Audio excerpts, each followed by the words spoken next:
ದೇಹಮಾನಿ ವೈಶ್ರವಣೋ ಮೃತಃ ಪ್ರಾಣಮಾನಿನಃ ಇಂದ್ರಾದ್ಯಾಹ ಇಂದ್ರಿಯಾತ್ಮಾನಃ ರುದ್ರೋಂತಃಕರಣಾತ್ಮಕಃ ತಥೋ ಭಾನಾತ್ಮಕೆ ಯಸ್ಮಾದಥವಾಪಿ ಜಗದ್ಭೃತೇಃ ಭರತೋ ವಾಯುರುದ್ದಿಷ್ಟಃ ಭಾರತೀ ತತ್ಸರಸ್ವತಿ ಅಂತರ್ಯಾಮೀ ತು ಯಜ್ಞಾದೇಃ ವಿಷ್ಣುರಿತ್ಯಾದಿನಾಂ ರಮಾ. ಶ್ರೀ ಗುರುಭ್ಯೋ ನಮಃ. ಈ ಭಾದ್ರಪದ ಶುಕ್ಲ ಪಕ್ಷದ 15 ದಿನಗಳಲ್ಲಿ ಈ ಭಾಗವತದ ಪ್ರವಚನ ನಡೆಯುವಂತಹ ಒಂದು ಶುಭ ಕಾರ್ಯಕ್ರಮ. ಪೂರ್ಣ 15 ದಿವಸ ಭಾಗವತವನ್ನು ನಾವು ಶ್ರವಣ ಮಾಡಲಿಕ್ಕಾಗದೆ ಹೋದರೂ ಕೂಡ ಒಂದು ಸಪ್ತಾಹದ ಪರ್ಯಂತವಾಗಿ ಆದರೂ ಇವತ್ತಿನಿಂದ ಯಥಾಶಕ್ತಿ ಭಾಗವತವನ್ನು ಶ್ರವಣ ಮಾಡೋಣ. ಅದರಲ್ಲಿಯೂ ಪ್ರಮೇಯದ ಭಾಗಗಳನ್ನು ಒಳಗೊಂಡಂಥ ನಮ್ಮ ಅನುಸಂಧಾನಕ್ಕೆ ಬಹಳ ಮುಖ್ಯವಾದಂಥ ವಿಷಯಗಳನ್ನು ಒದಗಿಸುವಂಥ 11ನೇ ಸ್ಕಂಧವನ್ನು ಭಾಗವತ ತಾತ್ಪರ್ಯದ ಸಹಾಯದೊಂದಿಗೆ ಶ್ರವಣ ಮಾಡೋಣ. ಈ ಸಪ್ತಾಹದಲ್ಲಿ ಎಷ್ಟು ಶ್ರವಣ ಮಾಡಲಿಕ್ಕೆ ಸಾಧ್ಯ ಆಗ್ತದೋ ಅಷ್ಟನ್ನು ಮಾತ್ರ ಶ್ರವಣ ಮಾಡೋಣ. ಇಡೀ 11ನೇ ಸ್ಕಂಧವನ್ನು ಈಗ ಮುಗಿಸ್ಲಿಕ್ಕೆ ಆಗದೇ ಇರಬಹುದು. ಮುಗಿಸಿಬಿಟ್ರೆ ಕೆಲವು ಅಪೂರ್ವ ವಿಷಯಗಳನ್ನು ತಪ್ಪಿಸಿಕೊಂಡಂತಾಗ್ತದೆ. ನಾವೇ ಆ ನಷ್ಟಕ್ಕೆ ಭಾಗಿದಾರರು. ಅದರಿಂದ ವಿಸ್ತೃತವಾಗಿ ಶ್ರವಣ ಮಾಡೋಣ. ಎಷ್ಟಾಗ್ತದೆ ಅಷ್ಟು ಅಂತ ಒಂದು ನಿರೀಕ್ಷೆಯನ್ನು ಇಟ್ಕೊಳ್ಳೋಣ. ಅದಕ್ಕೆ ಪೂರ್ವಭಾವಿಯಾಗಿ ಮಂಗಲಾಚರಣವನ್ನು ಮಾಡಿದ್ದೇನೆ. ಮಂಗಲಾಚರಣದ ಈ 3 ಶ್ಲೋಕಗಳು ಕೂಡ ಭಾಗವತ ತಾತ್ಪರ್ಯದಿಂದಲೇ ಆಯ್ದುಕೊಂಡಂಥ ಶ್ಲೋಕಗಳು. ಅನೇಕ ಬಾರಿ ಅವರೋಹಣ ರೂಪದ ಮಂಗಲಾಚರಣವನ್ನೇ ಮಾಡಿರ್ತೇನೆ. ಎಲ್ಲ ಹಿರಿಯ ವಿದ್ವಾಂಸರು, ಪೀಠಾಧಿಪತಿಗಳು ಕೂಡ ಭಾಗವತ ಪ್ರವಚನ ಮಾಡೋ ಹಾಗೆ ಮಾಡಿರ್ತಾರೆ. ಮೊದಲು ಭಗವಂತ, ಆಮೇಲೆ ಲಕ್ಷ್ಮೀದೇವಿ, ಮುಖ್ಯ ಪ್ರಾಣದೇವರು, ಉಳಿದವರು, ಇವ್ರದೆಲ್ಲ ಅವರೋಹಣ ರೂಪವಾದಂತಹ ಮಂಗಲಾಚರಣವನ್ನೇ, ಮೇಲಿಂದ ಕೆಳಗೆ ಮಂಗಲಾಚರಣವನ್ನು ಮಾಡಿರ್ತಾರೆ. ಇದೊಂದು ಆರೋಹಣ ರೂಪವಾದಂತಹ ಮಂಗಲಾಚರಣವನ್ನ ಮತ್ತೆ ಎಲ್ಲಾ ದೇವತೆಗಳನ್ನು, ನಮಗೆ ಬೇಕಾದಂತಹ ಹೆಚ್ಚಿನ ದೇವತೆಗಳೆಲ್ಲ ಒಳಗೊಂಡಂತಹ ಒಂದು ವಿಶಿಷ್ಟವಾದ ಮಂಗಲಾಚರಣ. ಎಲ್ಲ ಶ್ಲೋಕಗಳು ಕೂಡ ಭಾಗವತದ ತಾತ್ಪರ್ಯಕ್ಕೆ ಸಂಬಂಧಪಟ್ಟಂತ ಶ್ಲೋಕಗಳಿವು. ಅಂತ ಒಂದು ಮಂಗಲಾಚರಣವನ್ನು ಈಗ ಮಾಡಿದ್ದೇನೆ ಇವತ್ತು. ದೇಹಮಾನಿ ವೈಶ್ರವಣ. ನಮಗೆ ಅನೇಕ ದೇವತೆಗಳ ಬಗ್ಗೆ ಕಕ್ಷಾ ತಾರತಮ್ಯದಲ್ಲಿ ಕೇಳಿದ್ದು ಗೊತ್ತಿದೆ.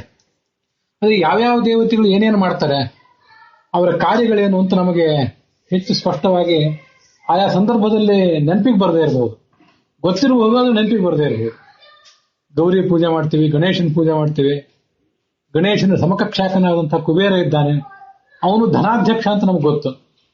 ಆದ್ರೆ ಆತ ನಮಗೆ ಮಾಡುವಂತಹ ಮತ್ತೊಂದು ಉಪಕಾರ ಇದೆ, ಅದನ್ನ ನಾವು ಆ ಸಂದರ್ಭದಲ್ಲಿ ಮರ್ತಿರ್ತೇವೆ. ನಮಗೆ ದುಡ್ಡೇ ಬೇಕಾದಾಗ ಧನಾಧ್ಯಕ್ಷ ಅಂತ ನಾವು ಅವನ್ನ ಆಲೋಚನೆ ಮಾಡ್ತೇವೆ ಅಷ್ಟೇ. ವಸ್ತುತಃ ದೇಹಮಾನಿ ವೈಶ್ರವಣ ಅಂತ ಭಾಗವತ ತಾತ್ಪರ್ಯ ಹೇಳ್ತದೆ.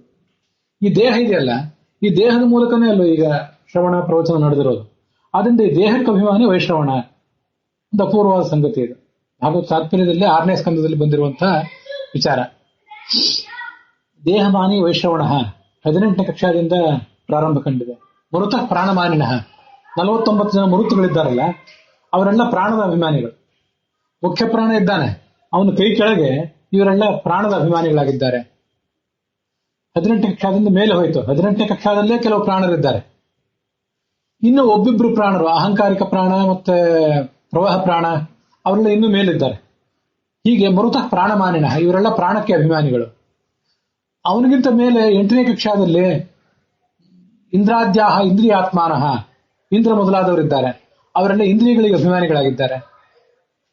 ಇಂದ್ರ ಮನಸ್ಸಿಗೂ ಕೂಡ ಅಭಿಮಾನಿಯಾಗಿದ್ದಾನೆ, ಕೈಗೂ ಕೂಡ ಅಭಿಮಾನಿಯಾಗಿದ್ದಾನೆ. ಇಂದ್ರಿಯಾಭಿಮಾನಿಗಳಾದಂತಹ ಎಲ್ಲ ದೇವತೆಗಳಿಗೂ ಅವನು ಒಡೆಯನಾಗಿದ್ದಾನೆ.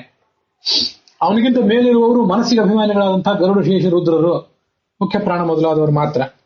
ಉಳಿದಂತೆ ಕಣ್ಣು, ಕಿವಿ, ಮೂಗು ಮೊದಲಾದ ಇಂದ್ರಿಯಗಳೇನಿವೆ, ಜ್ಞಾನೇಂದ್ರಿಯಗಳು ಮತ್ತು ಕರ್ಮೇಂದ್ರಿಯಗಳು, ಆ ಎಲ್ಲ ಜ್ಞಾನೇಂದ್ರಿಯ ಮತ್ತು ಕರ್ಮೇಂದ್ರಿಯಗಳಿಗೆ ಅಭಿಮಾನಿಗಳಾದಂತಹ ದೇವತೆಗಳಿಗೆ ರಾಜನೇ ಆ ಇಂದ್ರ, ದೇವೇಂದ್ರ. ಸುಷ್ಟು ರಾಂತೀತಿ ಸುರಾಹ, ಸುರಾಣಾಮಿಂದ್ರ ಸುರೇಂದ್ರ ಅಂತ ಅವನು ಹೇಳ್ತಾರೆ. ಆ ಶಬ್ದ ಯಾಕೆ ನೆನ್ಪು ಮಾಡ್ಕೊಂಡೆ ಅಂತಂದ್ರೆ, ಸುರರು ಅಂದ್ರೆ ಏನು, ಚೆನ್ನಾಗಿ ಕೊಡುವವರು ಅಂತ. ಏನ್ ಕೊಡ್ತಾರೆ ಚೆನ್ನಾಗಿ ಅಂತಂದ್ರೆ, ನಮಗೆ ದೇಹವನ್ನು ಕೊಟ್ರು. ಕುಬೇರ ನಮಗೆ ದೇಹವನ್ನು ಕೊಟ್ಟ. ಆಮೇಲೆ ಪ್ರಾಣರು ನಮಗೆ ಪ್ರಾಣವನ್ನು ಕೊಟ್ರು. ಇಂದ್ರಾದ್ಯಾಹ ಇಂದ್ರಿಯಾತ್ಮಾನಃ, ಸೂರ್ಯ, ಚಂದ್ರ ಮೊದಲಾದವರು ಕಣ್ಣನ್ನು ಕೊಟ್ಟರು. ನಾಲಿಗೆಯನ್ನು ಕೆಲವರು, ನಾಲಿಗೆಯನ್ನು ಕೊಡೋದು ಅಂದ್ರೆ ಅದರಲ್ಲಿರೋ ಶಕ್ತಿಯನ್ನು ಕೊಟ್ಟವರು ಕೆಲವರು. ಹೀಗೆ ಅನೇಕ ದೇವತೆಗಳು ಚೆನ್ನಾಗಿ ಕೊಡ್ತಾರೆ. ಏನು ಅಂದ್ರೆ ನಮ್ಗೆ ದೇಹವನ್ನ, ಇಂದ್ರಿಯಗಳನ್ನ, ಆ ದೇಹದ ಮೂಲಕ ಕೆಲಸ ಮಾಡುವ ಅವಕಾಶವನ್ನೆಲ್ಲ ಕೊಡುವವರು ಈ ದೇವತೆಗಳು. ರುದ್ರ ಅಂತಃಕರಣಾತ್ಮಕ, ಆ ಇಂದ್ರನಿಗಿಂತ ಮೇಲೆ ರುದ್ರ ಇದ್ದಾನೆ. ಅವನು ಅಂತಃಕರಣದ ಅಭಿಮಾನಿಯಾಗಿದ್ದಾನೆ, ಮನಸ್ಸಿಗೆ ಅಭಿಮಾನಿಯಾಗಿದ್ದಾನೆ. ಮನಸ್ಥೂಲಂತು ವಾಸವ, ಅದರಲ್ಲೂ ಸ್ಥೂಲ ಮನಸ್ಸಿಗೆ ಅಭಿಮಾನಿ ಇಂದ್ರ, ಸೂಕ್ಷ್ಮ ಮನಸ್ಸಿಗೆ ಅಭಿಮಾನಿ ಗರುಡಶೇಷಿ ರುದ್ರರು. ರುದ್ರಸ್ತು ಮರಣಾಖ್ಯಂಚ ಮನಸ್ಥೂಲಂತು ವಾಸವ, ಇದೆಲ್ಲ ಉಪನಿಷತ್ ಭಾಷ್ಯದ ಮಾತುಗಳು. ಸ್ಥೂಲ ಮನಸ್ಸಿಗೆ ಅಭಿಮಾನಿ, ಕೈಗೂ ಅಭಿಮಾನಿ, ಭಾಗವತದ 2ನೇ ಸ್ಕಂದ ಹೇಳುವಂತೆ ಕೈಗೆ ಅಭಿಮಾನಿ. ಅದಲ್ಲದೆ ಈ ಸ್ಥೂಲ ಮನಸ್ಸಿಗೂ ಇಂದ್ರ ಅಭಿಮಾನಿ. ಸೂಕ್ಷ್ಮ ಮನಸ್ಸಿಗೆ ರುದ್ರಸ್ತು ಮರಣಾಖ್ಯಂಚ, ನಮ್ಮ ಕೈಯಿಂದ ಮನನ ಮಾಡಿಸುವ ಕೆಲಸ ರುದ್ರಂದು. ಶೇಷೋ ವ್ಯಾಖ್ಯಾನ ಗೋಚರಂ, ವ್ಯಾಖ್ಯಾನ ಮಾಡಿಸುವುದು ಶೇಷನ ಕೆಲಸ. ಗರುಡೋ ಧ್ಯಾನ ಗೋಚರಂ, ಧ್ಯಾನ ಮಾಡಿಸುವುದು ಗರುಡನ ಕೆಲಸ. ಆ ಧ್ಯಾನ ಮಾಡ್ಲಿಕ್ಕೆ ಬೇಕಾದ ಅದ್ಭುತವಾದ ಭಗವಂತನ ಕೆಲವು ರೂಪಗಳು, ತ್ರೇತಾಯುಗ ದ್ವಾಪರ ಯುಗದಲ್ಲಿ ಭಗವಂತನ ಯಾವ್ಯಾವ ರೂಪಗಳಿವೆ, ಕಲಿಯುಗದಲ್ಲಿ ಯಾವ ರೂಪ ಇದೆ ಅಂತ ಅನ್ನೋದನ್ನೆಲ್ಲ ಈ ಸ್ಕಂದದಲ್ಲಿ ಮುಂದೆ ಹೇಳ್ತಾರೆ. ಹೀಗೆ ರುದ್ರ ಅಂತಃಕರಣಾತ್ಮಕ, ರುದ್ರ ಮನಸ್ಸಿನ ಅಭಿಮಾನಿಯಾಗಿದ್ದಾನೆ. ಇದು ಭಾಗವತ ತಾತ್ಪರ್ಯದ ಶ್ಲೋಕ. ಅದರ ಮೇಲೆ ಮುಖ್ಯ ಪ್ರಾಣನ ಕುರಿತಾಗಿ ರಥೋ ಭಾನಾತ್ಮಕೆ ಯಸ್ಮಾತ್ ಅಥವಾಪಿ ಜಗದ್ಭೃತೆ ಅಂತ ಶ್ಲೋಕ ಹೇಳಿ ಅವನಿಗೆ ಭರತ ಅಂತ ಕರೀತಾರೆ. ಯಾಕೆ ಭರತ ಅಂತಾರೆ ಅಂದ್ರೆ ಭ ಅಂತಂದ್ರೆ ಜ್ಞಾನ, ರ ಅಂದ್ರೆ ಸುಖ. ಇದೊಂದು ಬೇರೆ ಅರ್ಥ. ಭ ಅಂದ್ರೆ ಜ್ಞಾನ ಸ್ವರೂಪನಾದ ಭಗವಂತನಲ್ಲಿ ರಥ.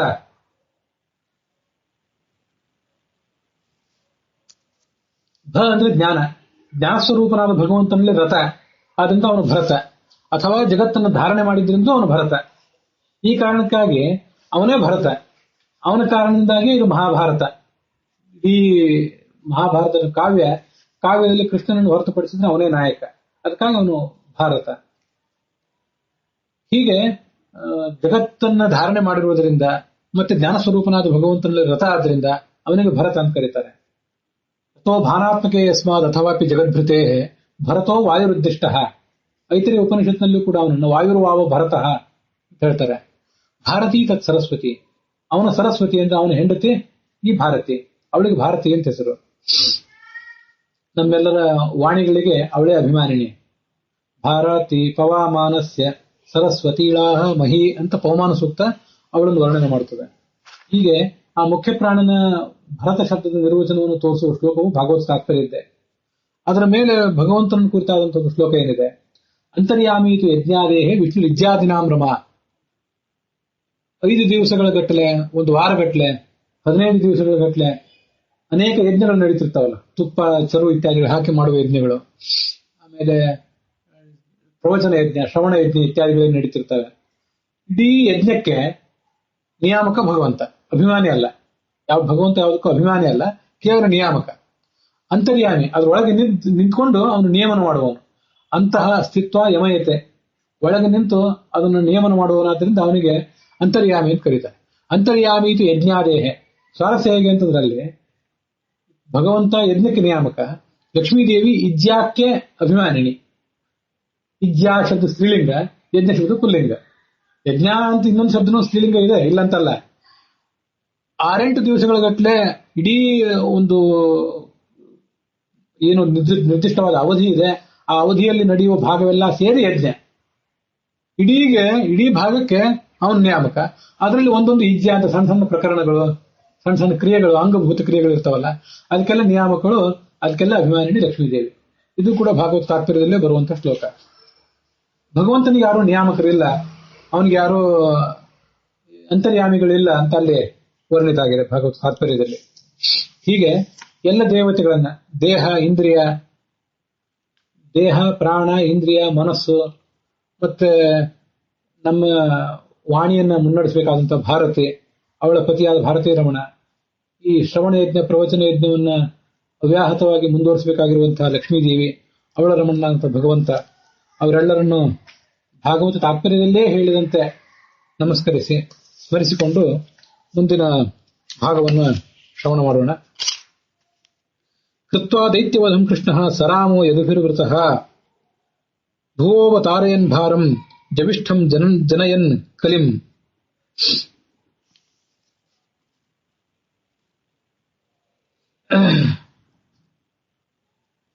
ಈ ಕೃಷ್ಣ ಏನ್ ಮಾಡಿದ ಅಂತಂದ್ರೆ, ಬಲರಾಮನ ಜೊತೆಗೆ ಅವತಾರ ಮಾಡಿದ್ದ. ಅವತಾರ ಮಾಡಿದವನು ಆ ಬಲರಾಮನ ಜೊತೆಗೂಡಿ ಅನೇಕ ರಾಕ್ಷಸರನ್ನೆಲ್ಲ ಸದೆ ಬಡ್ದ. ಮುಂದೆ ಈ ಕೌರವ ಪಾಂಡವರಲ್ಲಿಯೂ ಕೂಡ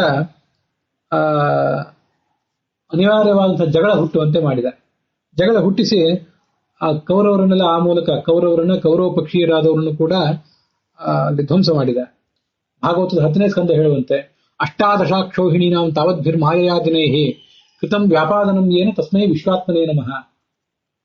18 ಅಕ್ಷೋಹಿಣಿ ಸೈನ್ಯಗಳನ್ನ 18 ದಿನಗಳಲ್ಲಿ ಮಾಯೆಯಿಂದ ಇವನು ಧ್ವಂಸ ಮಾಡಿದ. ಅಂತಹ ವಿಶ್ವಾತ್ಮನಾದ ಭಗವಂತನಿಗೆ ನಮಸ್ಕಾರ ಅಂತ ಅಲ್ಲಿ 10ನೇ ಸ್ಕಂದದಲ್ಲಿ ವರ್ಣಿತ ಆಗಿದೆ. ಹೀಗೆ ಭೂಭಾರವನ್ನು ಪರಿಹರಿಸುವುದು ಅವನ ಕಾರಣ ಆಗಿತ್ತು. ಏನ್ ಮಾಡಿದ ಅವನು ಅಂತಂದ್ರೆ, ಈ ಕೌರವರು ಪಾಂಡವರಿಗೆ ಅನೇಕ ರೀತಿಯಾಗಿ ಅಪಮಾನ ಮಾಡಿದ್ರು, ಕೆಟ್ಟ ಮಾತುಗಳನ್ನಾಡಿದ್ರು, ಕೆಟ್ಟ ಕೃತ್ಯಗಳನ್ನು ಎಸಗಿದ್ರು. ಕೃಷ್ಣನನ್ನ ಪಣವಾಗಿಡು ಅಂತ ಇನ್ಯಾರಿದ್ದಾರೆ ನಿನ್ ಪಣವಾಗಿಡ್ಲಿಕ್ಕೆ, ಕೃಷ್ಣನನ್ನೇ ಪಣವಾಗಿಡು ಅಂತ ಆ ದುರ್ಯೋಧನ ಧರ್ಮರಾಜನಿಗೆ ಹಾಸ್ಯ ಮಾಡಿದ್ದ. ದಾಸಿಯಾದ ದ್ರೌಪದಿಯನ್ನು ನಮ್ಮ ಮನೆಗೆ ಕಳಿಸು ಅಂತ ಕೆಟ್ಟ ಮಾತುಗಳನ್ನಾಡಿದ್ದ. ಕೇಶಪಾಶವನ್ನ ಸೆಳೆದರು, ಅವಳು ಹುಟ್ಟ ಬಟ್ಟೆಯನ್ನ ಸೆಳೆದರು. ಹಾಗಾಗಿ ಪಾಂಡವರಿಗೆ ಕೋಪ ಬಂದಿತ್ತು. ಏ ಕೋಪಿತಾಹ ಸುಬಹು ಪಾಂಡು ಸುತಾಹ, ಹೀಗೆ ಕೋಪ ಬಂದವರು ಆ ಪಾಂಡವರನ್ನು ನಿಮಿತ್ತ ಮಾಡಿಕೊಂಡು ಕೃತ್ವ ನಿಮಿತ್ತ ಮಿತರೇತರತಃ, ಅವರು ಕೇವಲ ಅವನ ಕೈಯಲ್ಲಿನ ನಿಮಿತ್ತ ಮಾತ್ರ. ಕೊಂದವನು ಇವನೇ. 18 ಅಕ್ಷೋಹಿಣಿಗಳನ್ನು ಕೂಡ ಕೊಂದು ಅವರನ್ನೆಲ್ಲ ಪರಲೋಕಕ್ಕೆ ಕಳಿಸಿದವನು ಕೂಡ ಇವನೇ. ಹೀಗೆ ಕುರುಕ್ಷೇತ್ರದಲ್ಲಿ ಅವರೆಲ್ಲರನ್ನು ಕೂಡ ಅವನು ನಷ್ಟರನ್ನಾಗಿ ಮಾಡಿದ. ಜರಾಸಂಧ, ಕಾಲಯವನ ಇವರೆಲ್ಲರನ್ನೂ ಕೂಡ ಕೆಲವರನ್ನ ತಾನು ನಾಶಪಡಿಸಿದ, ಕೆಲವರನ್ನ ಯಾದವರ ಮೂಲಕ ನಾಶಪಡಿಸಿದ. ಮುಂದೆ ಏನಾಯ್ತು, ಇನ್ನು ಉಳಿದವರು ಆ ಜಗತ್ತಿನಲ್ಲಿ ಇವರೆಲ್ಲರೂ ಮರಣಿಸಿದ ಬಳಿಕ ಉಳಿದವರು ಕೇವಲ ಯದುಗಳು ಯಾದವರು ಮಾತ್ರ.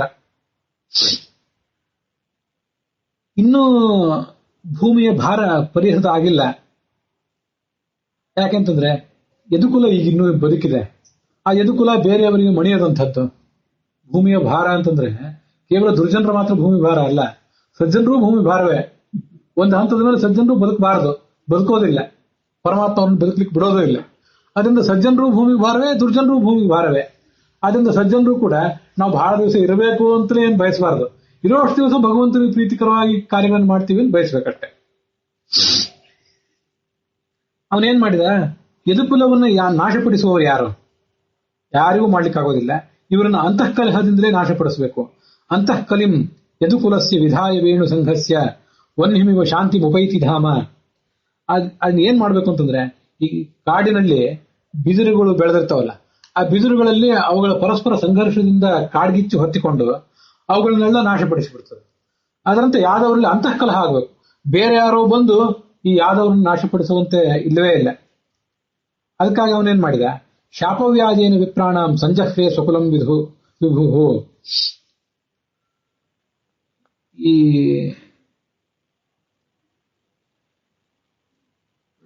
ಬ್ರಾಹ್ಮಣರ ಶಾಪದ ಒಂದು ನೆಪವನ್ನು ಇಟ್ಕೊಂಡು ಇವರನ್ನೆಲ್ಲ ತಾನು ನಾಶಪಡಿಸಿ ಬಿಡಬೇಕು ಅಂತ ಅವನು ಆಲೋಚಿಸಿದ. ಇಷ್ಟೆಲ್ಲ ಮಾಡಿ ಶಾಂತಿ ಮುಪೈಮಿ, ಶಾಂತವಾದ ಸುಖಪೂರ್ಣವಾದಂತಹ ನನ್ನ ಪರಲೋಕಕ್ಕೆ ನಾನು ಹೋಗ್ಬೇಕು ಅಂತ ಅವನು ಆಲೋಚನೆ ಮಾಡಿದ.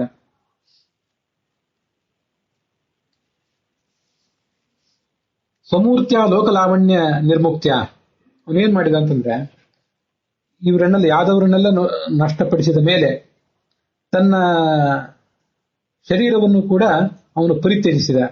ಎಂಥ ಶರೀರ ಒಂದು, ಲೌಕಿಕ ಸೌಂದರ್ಯವನ್ನು ಧಿಕ್ಕರಿಸುವಂತ ಸೌಂದರ್ಯ. ಗೀರ್ಭಿಸ್ತಾಂ ಸ್ವರತಾಂ ಚಿತ್ತಂ ತ್ವದೈಸ್ತಾಂ ಈಕ್ಷತಾಂ ಕ್ರಿಯಾ. ತನ್ನ ನಡೆ ನುಡಿಗಳಿಂದ ನೋಡುವವರ ಕಣ್ಮಣ್ಣುಗಳನ್ನು ಯಾವತ್ತೂ ಕೂಡ ಸೆಳೆದವನು. ಅವನ ಮಾತುಗಳನ್ನು ಕೇಳಲಿಕ್ಕೆ ಜನ ಕಾದಿರ್ತಿದ್ರು. ಅವನು ಬಂದ ಅಂದ್ರೆ ಅವನನ್ನು ಸ್ವಾಗತ ಮಾಡ್ಲಿಕ್ಕೆ ಜನ ಕಾದಿರ್ತಿದ್ರು.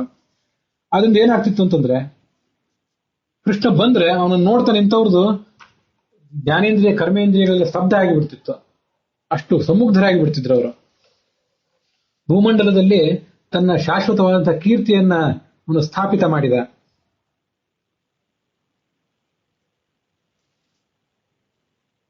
ಮತ್ತೆ ತಾನೇನು ಕೀರ್ತಿಯನ್ನ ಇಟ್ಟಿದ್ದ ಆ ಕೀರ್ತಿಯನ್ನ ಸಜ್ಜನರಾದವರು ಜ್ಞಾನಿಗಳ ಮೂಲಕ ತಿಳ್ಕೊಳ್ಬೇಕು ಅಂತ ಅವನ ಸಂಕಲ್ಪವಾಗಿತ್ತು. ಆಚ್ಛಿದ್ಯ ಕೀರ್ತಿಂ ಸುಶ್ಲೋಕಾಂ ವಿತನ್ವನ್ ನಂಜಸಾನುಕೌ ತಮೋನಯ ತರಿಷ್ಯಂತಿ ಇತ್ಯಗಾತ್ ಸ್ವಂ ಪರಮೇಶ್ವರ. ಅಜ್ಞಾನಾಂಧಕಾರ ಏನು ಜಗತ್ತನ್ನ ಹಿಡಿದಿಟ್ಟುಕೊಂಡಿದೆ, ಈ ಅಜ್ಞಾನವನ್ನ ನಾವು ಸಾಧು ಸಜ್ಜನರ ಉಪದೇಶದ ಮೂಲಕ ಕಳ್ಕೋಬೇಕು. ಇದು ಕೃಷ್ಣನ ನಿರೀಕ್ಷೆಯಾಗಿತ್ತು. ಬ್ರಹ್ಮಣ್ಯಾನ ಮದಾನ್ಯಾನಾಂ ನಿತ್ಯಂ ವೃದ್ಧೋಪಸೇವಿನಾಂ. ರಾಜನಿಗೆ ಆಶ್ಚರ್ಯ, ಯಾದವರು ಅಂದ್ರೆ ಸಾಮಾನ್ಯರೇನು? ದಾನಶೂರರಾದವರು, ಮತ್ತೆ ಜ್ಞಾನಿಗಳಾದವರು, ಬ್ರಾಹ್ಮಣರನ್ನು ಗೌರವಿಸುವವರು, ಅಂಥವರಿಗೆ ಯಾದವರ ಈ ಕುಲಕ್ಕೆ ಜ್ಞಾನಿಗಳ ಶಾಪ ಏಕೆ ಬಂತು? ಅದನ್ನ ವಿಸ್ತಾರವಾಗಿ ನನಗೆ ವರ್ಣನೆ ಮಾಡ್ರಿ. ಅದಕ್ಕೆ ಆ ಶುಕಾಚಾರ್ಯ ಈ ಮುಂದಿನಂತೆ ವರ್ಣನೆ ಮಾಡಿದರು. ಕರ್ಮಾಣಿ ಪುಣ್ಯಹೀನಾನಿ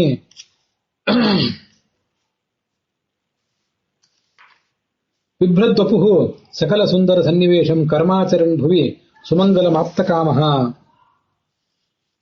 ಎಲ್ಲಾ ಸೌಂದರ್ಯಕ್ಕೆ ಮೂಲ ನೆಲೆಯಾದ ಶರೀರವನ್ನ ಧರಿಸಿದಂತ ಈ ಕೃಷ್ಣ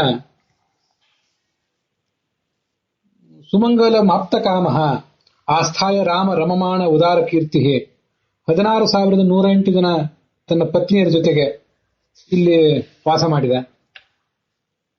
ಮತ್ತೆ ಇಷ್ಟಾದ್ರೂ ಕೂಡ ಇನ್ನೂ ಒಂದು ಕೆಲಸವನ್ನ ತಾನು ಮಾಡಿ ಮುಗಿಸಬೇಕಾಗಿದೆ ಅಂತ ಅವನು ಅಂದುಕೊಂಡ. ಸ್ಥಿತಕೃತ್ಯ ಶೇಷ, ಒಂದು ಕೆಲಸ ಬಾಕಿ ಇದೆ ಅಂತ ಅವನಿಗೆ ಅನಿಸಿತ್ತು. ಅದೇ ಯದುಕುಲದ ಸಂಹಾರ. ಕೃಷ್ಣ ವಸುದೇವನ ಮನೆಯಲ್ಲಿ ಒಂದು ಬಾರಿ ಇದ್ದಾಗ ಅವನ ಪ್ರೇರಣೆಯಂತೆಯೇ ಅಲ್ಲಿ ಸಮೀಪದಲ್ಲಿರುವಂತಹ ಪಿಂಡಾರಕ ಕ್ಷೇತ್ರದಲ್ಲಿ ಕೆಲವರು ಮುನಿಗಳು ಬಂದು ಸೇರಿದರು. ತೀರ್ಥಯಾತ್ರಾ ಪ್ರಸಂಗದಿಂದ ಅಲ್ಲಿಗೆ ಬಂದಿದ್ರು ಅವರು. ಈ ಪಿಂಡಾರಕಕ್ಕೆ ಪಿಂಡೋದ್ಧಾರ ಕ್ಷೇತ್ರ ಅಂತ ಕೂಡ ಕರೀತಾರೆ. ದ್ವಾರಕೆಯ ಸಮೀಪದಲ್ಲೇ ಇರುವಂತಹ ಒಂದು ಸಮುದ್ರ ತೀರದಲ್ಲಿರುವಂತಹ ಕ್ಷೇತ್ರ. ವಿಶ್ವಾಮಿತ್ರರು, ಅಸಿತರು, ಕಣ್ವರು, ದುರ್ವಾಸರು, ಭೃಗು, ಅಂಗಿರಸ್, ಕಶ್ಯಪ, ವಾಮದೇವ, ಅತ್ರಿ, ವಸಿಷ್ಠ, ನಾರದ ಮೊದಲಾದ ಮುನಿಗಳೆಲ್ಲ ಅಲ್ಲಿ ಬಂದರು. ಆಗ ಆ ಯಾದವ ಕುಮಾರರು ಅಲ್ಲಿಗೆ ಬಂದರು. ಅವರು ಜಾಂಬವತಿಯ ಮಗನಾದ ಸಾಂಬನಿಗೆ ಮನವೊಲಿಸಿ ಅವನಿಗೆ ಗರ್ಭಿಣಿ ವೇಷ ತೊಡಿಸಿದ್ರು. ತೇ ವೇಷಯಿತ್ವಾ ಸ್ತ್ರೀವೇಷೈ ಸಾಂಬಂ ಜಾಂಬವತಿ ಸುತಂ ಏಷಾ ಪೃಚ್ಛತೆ ಓ ವಿಪ್ರಾಹ ಅಂತರ್ವತ್ಯ ಅಧಿತೇಕ್ಷಣ. ಇವರೆಲ್ಲ ಏನು 16-18 ವರ್ಷದ ಹುಡುಗರಲ್ಲ ಆಗ. ಯಾಕಂದ್ರೆ ಕೃಷ್ಣ ಪರಂಧಾಮಕ್ಕೆ ಹೋದಾಗ ಅವನಿಗೆ 106 ವರ್ಷ. ಅದಕ್ಕಿಂತ ಕೆಲವು 10-20 ವರ್ಷಗಳ ಹಿಂದೆ ಮಾತ್ರ ನಡೆದ ಘಟನೆ ಇದು. ಕೃಷ್ಣ ಯುದ್ಧ ಮಾಡಲಿಕ್ಕೆ ತೊಡಗಿದ್ದಾಗ, ಕೌರವ ಪಾಂಡವರ ಯುದ್ಧದಲ್ಲಿ ಅವನು ಸಾರಥ್ಯ ವಹಿಸಿದಾಗ ಅವನಿಗೆ 70-71 ವರ್ಷ ಆಗಿತ್ತಷ್ಟೇ. 70 ವರ್ಷ 6 ತಿಂಗಳು ನಿಮ್ಗೇನೋ ಆಗಿತ್ತು. ಅದಾದ್ಮೇಲೆ ಸುಮಾರು 36 ವರ್ಷ ಬದುಕಿದ್ದ. 36 ವರ್ಷ ಈ ಭೂಮಿಯಲ್ಲಿ ಕೃಷ್ಣ ಇದ್ದ. ಇದರ ನಡುವೆ ನಡೆದಂತಹ ಒಂದು ಕ್ರಿಯೆ ಇದೆ. ಪರಂಧಾಮಕ್ಕೆ ಹೋಗುವಾಗ ತೀರಾ ಸಮೀಪದಲ್ಲಿ ನಡೆದ ಘಟನೆನೂ ಅಲ್ಲ, ಸ್ವಲ್ಪ ಮೊದಲು ಕುರುಕ್ಷೇತ್ರದ ಯುದ್ಧ ಮುಗಿದ್ಮೇಲೆ ಸ್ವಲ್ಪ ವರ್ಷ ಆದ್ಮೇಲೆ ಪರಂಧಾಮಕ್ಕೆ ಹೋಗೋಕ್ಕಿಂತ ಮುಂಚೆ ಸುಮಾರು ಇನ್ನು 16-18 ವರ್ಷ ಬಾಕಿ ಇದ್ದಾಗ ನಡೆದ ಈ ಘಟನೆ ಅಂತ ಎಲ್ಲೋ ಬೇರೆ ಕಡೆ ಓದಿದ ನೆನಪಿದೆ. ಇಲ್ಲಿ 16-18 ಅನ್ನೋ ಸಂಖ್ಯೆ ನಿಖರವಾಗಿ ನೆನಪಿಲ್ಲದೆ ಹೋದ್ರು ಕೂಡ ಆ 30 ವರ್ಷಗಳ ನಡುವೆ ಅಂತ ತಿಳ್ಕೋಬೇಕು. ಕೃಷ್ಣನಿಗೆ ಸುಮಾರು 80 ವರ್ಷ ಅಂತ ಇಟ್ಕೊಂಡ್ರೆ ಇವ್ರಿಗೆಲ್ಲರಿಗೂ 50-60 ವರ್ಷಗಳು. ಇವರೇನು ಸಣ್ಣ ವಯಸ್ಸಿರ್ಲಿಲ್ಲ, ಎಲ್ಲಾರು ಮಕ್ಕಳು, ಮೊಮ್ಮಕ್ಕಳು, ಮರಿಮಕ್ಕಳನ್ನು ನೋಡಿದವರು. ಅಂಥವ್ರಿಗೆ ಅಂತಹ ಸಂದರ್ಭದಲ್ಲಿ ಏನೋ ಒಂದು ಆಲೋಚನೆ ಬಂದ್ಬಿಡ್ತು. ಜಾಂಬವಂತ ಸ್ವಯಂ ಕೃಷ್ಣನ ಮಗ, 50-60 ವರ್ಷ ಆಗಿದ್ದಿರ್ಬೇಕು ಅವನಿಗೆ.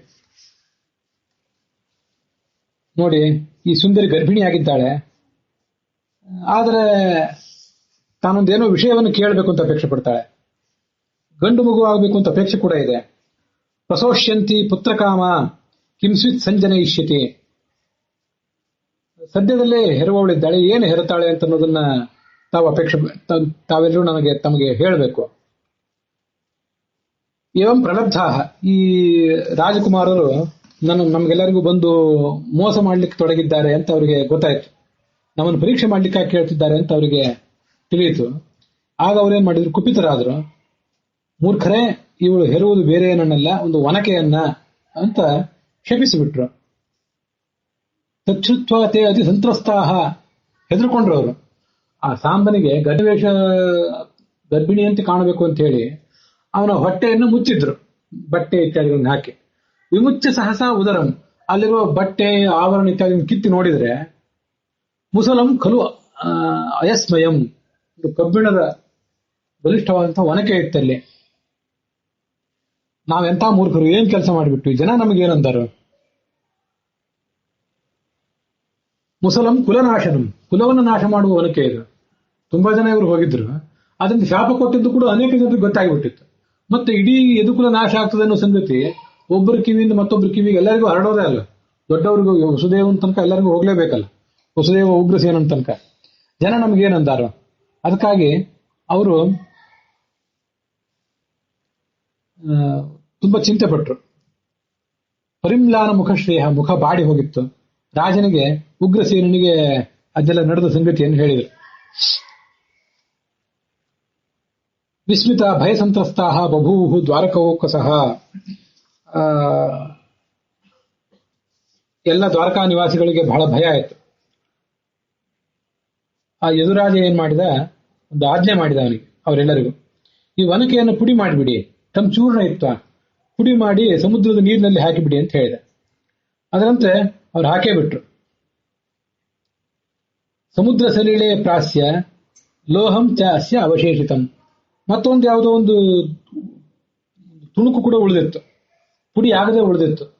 ಅದನ್ನ ಅವ್ರಿಗೆ ಪುಡಿ ಮಾಡ್ಲಿಕ್ಕೆ ಬರ್ಲಿಲ್ವೋ ಅಥವಾ ಏನೆಲ್ಲ ಪುಡಿ ಆಗಿದಲ್ಲ, ಇದೊಂದು ತುಣುಕು ಏನು ಅಂತ ಅದನ್ನ ನಿರ್ಲಕ್ಷಿಸಿದರೋ ಅದೇನು ಇಲ್ಲಿ ಗೊತ್ತಿಲ್ಲ. ಅಂತೂ ಅದನ್ನ ಆ ಎಲ್ಲ ಚೂರುಗಳನ್ನ ಮತ್ತೆ ಈ ಒಂದು ಸಣ್ಣ ತುಣುಕನ್ನು ಕೂಡ ನೀರಿನಲ್ಲಿ ಹಾಕಿಸಿದರು. ಮಹಾಭಾರತ ಹೇಳುವಂತೆ ಉಗ್ರಸೇನ, ಬಲರಾಮ, ಕೃಷ್ಣ, ಅಕ್ರೂರ ಇವರೆಲ್ಲ ಇದನ್ನ ಮುಂಜಾಗರೂಕತೆಯಿಂದ ಏನೋ ಸಮಸ್ಯೆ ಆಗೋದಿದೆ ನಮ್ಮ ಕುಲಕ್ಕೆ ಅಂತ ತಿಳ್ಕೊಂಡು ಮದ್ಯಪಾನ ಮಾಡಬೇಡಿ ಅಂತ ಒಂದು ಪ್ರೊಹಿಬಿಷನ್ ಆರ್ಡರ್ ಹೊರಡಿಸಿದ್ರು. ಮದ್ಯಪಾನದಿಂದಲೇ ಏನಾದರೂ ಇಂಥ ಸಮಸ್ಯೆಗಳಾಗ್ತಿರ್ಬೋದು ಅಂತ ಒಂದು ಆಜ್ಞೆ ಹೊರಡಿಸಿದ್ರು. ಮದ್ಯಪಾನ ಮಾಡಿದ್ರೆ ಶೂಲಕ್ಕೆ ಏರಿಸಿ ಬಿಡ್ತೀನಿ ಅಂತ ಒಂದು ನಿಷೇಧಾಜ್ಞೆಯನ್ನೇ ಬಲರಾಮ ಘೋಷಣೆ ಮಾಡಿದ್ದ. ಅಲ್ಲಿಂದ ಮುಂದೆ 26 ವರ್ಷ ಅಲ್ಲೇ ಇದ್ರು ಅಂತ. ಇದು ನೋಡಿ, ನಾನು ಅವಾಗ 16 ಅಂತಂದ್ರೆ 26 ವರ್ಷ ಅಂತ. ಇದು ವ್ಯಾಖ್ಯಾನದಲ್ಲಿ ಬಂದಿರೋ ವಿಷಯ. 26 ವರ್ಷ ಎಲ್ಲರೂ ಕೂಡ ಬದುಕಿದ್ರು. ಮುಂದೆ ಈ ಕುರುಕ್ಷೇತ್ರದಲ್ಲಿ ಅವರು ಮರಣಿಸಿಬಿಟ್ಟು, ಕೃಷ್ಣನಿಗೆ ಸುಮಾರು 80 ವರ್ಷ ಈ ಸಂದರ್ಭದಲ್ಲಿ.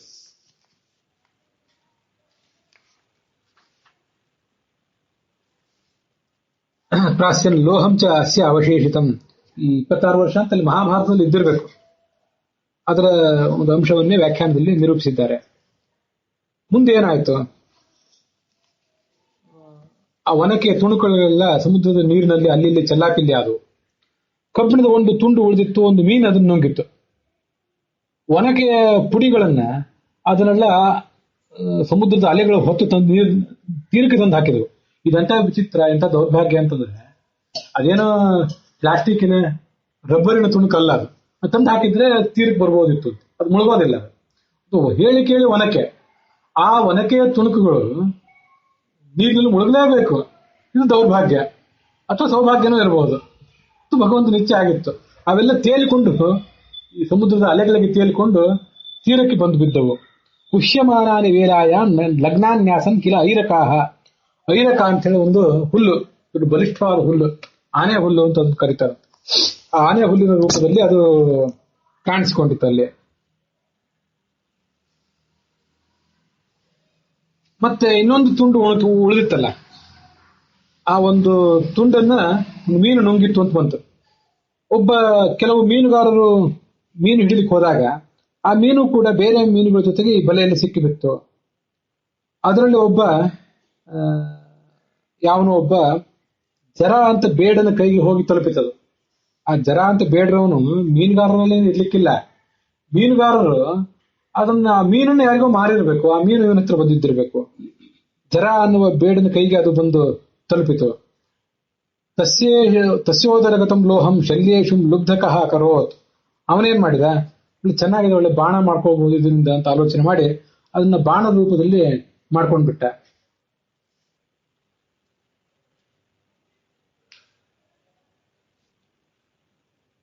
ಭಗವಾನ್ ಜ್ಞಾತ ಸರ್ವಾರ್ಥ. ಭಗವಂತನಿಗೆ ಯಾರು ಯಾವಾಗ ಹುಟ್ಟಬೇಕು, ಯಾರು ಯಾವಾಗ ಸಾಯಬೇಕು ಅಂತ ಎಲ್ಲವೂ ಗೊತ್ತಿದ್ದೇ ಇದೆ. ಅವನಿಗೆ ಗೊತ್ತಿಲ್ಲದೆ ಇರುವ ಸಂಗತಿ ಇಲ್ಲ. ಈಶ್ವರೋಪಿ, ಮತ್ತೆ ಇದನ್ನೆಲ್ಲವನ್ನು ತಡೆಗಟ್ಟುವ ಶಕ್ತಿಯೂ ಕೂಡ ಅವನಿಗಿದೆ. ಆದ್ರೂ ತದನ್ಯಥಾ ಕರ್ತು ನೈಚ್ಛತ್. ಅವನು ಯಾವತ್ತು ಇದನ್ನು, ಈ ವಿಪ್ರರ ಶಾಪವನ್ನ ಹುಸಿಗೊಳಿಸ್ಲಿಕ್ಕೆ ಬಯಸಲೇ ಇಲ್ಲ. ಕಾಲರೂಪಿ ಅನ್ವಮೋದತ. ಅವನು ಕಾಲರೂಪಿ ಆದವನಾದ್ರಿಂದ ಇದನ್ನೆಲ್ಲವನ್ನು ಕೂಡ ಆಗಲಿ, ಋಷಿಗಳು ಹೀಗೆ ಹೇಳಿದ್ದಾರಲ್ಲ ಆಗಲಿ ಅಂತ ಅಂದ್ಬಿಟ್ಟ. ಕಾಲ ಶಬ್ದ ಭಗವಂತನನ್ನು ಹೇಳ್ತದೆ, ಲಕ್ಷ್ಮೀದೇವಿಯನ್ನು ಹೇಳ್ತದೆ, ಮುಖ್ಯ ಪ್ರಾಣನನ್ನ, ಯಮನ ಸಹೋದರರನ್ನ, ಇವರೆಲ್ಲರನ್ನೂ ಕೂಡ ಕಾಲ ಅನ್ನೋ ಶಬ್ದ ವರ್ಣನೆ ಮಾಡಿಸ್ತದೆ. ಹರಿಶ್ಚ ಪ್ರಕೃತಿಶ್ಚೈವ ಬ್ರಹ್ಮವಾಯು ತಥೈವಚ ಅಂತ ಭಾಗವತ ತಾತ್ಪರ್ಯದಲ್ಲೇ ಒಂದ್ ಕಡೆ ಉಲ್ಲೇಖ ಇದೆ. ಇವರೆಲ್ಲರೂ ಕಾಲ ಶಬ್ದೋದಿತಾಹ ಕ್ರಮಾತ್. ಕಾಲ ಅಂತಂದ್ರೆ ಸಂಹರಿಸುವವರು ಅಂತ ಅರ್ಥ.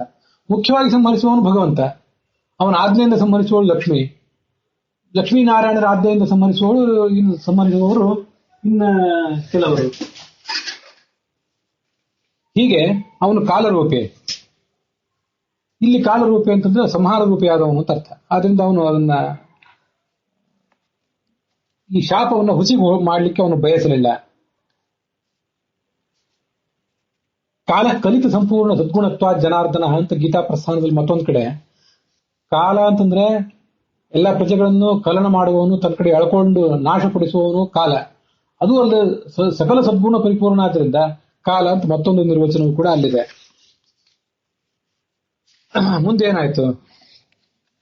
ಹೀಗೆ ಕೃಷ್ಣನ ಬಾಹುಬಲದಿಂದ ಆ ದ್ವಾರಕೆ ಸುರಕ್ಷಿತವಾಗಿದ್ದು ಹಾಗೆ ಮುಂದುವರಿಯಿತು. ಒಂದು ಬಾರಿ ಕೃಷ್ಣನ ದರ್ಶನದ ಆಸೆ, ಬೇರೆ ಬೇರೆ ಋಷಿಗಳೆಲ್ಲ ಅಲ್ಲಿ ಬರ್ತಿದ್ರು, ನಾರದರು ಕೂಡ ಬಂದ್ರು.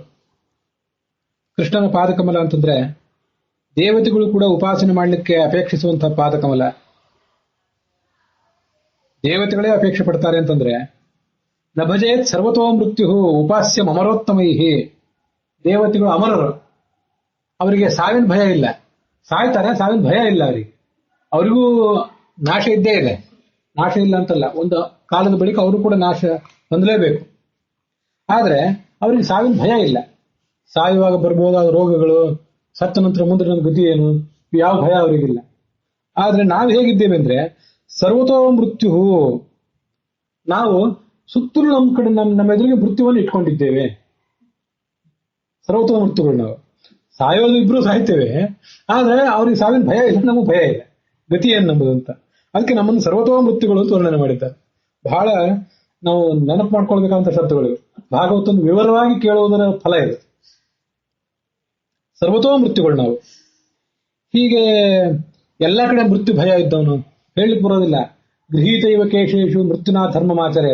ಧರ್ಮಾಚರಣೆ ನಾಳೆ ಮಾಡಿದ್ರಾಯ್ತು ಅಂತ ಆಲಸ್ಯ ಮಾಡಬೇಡಿ.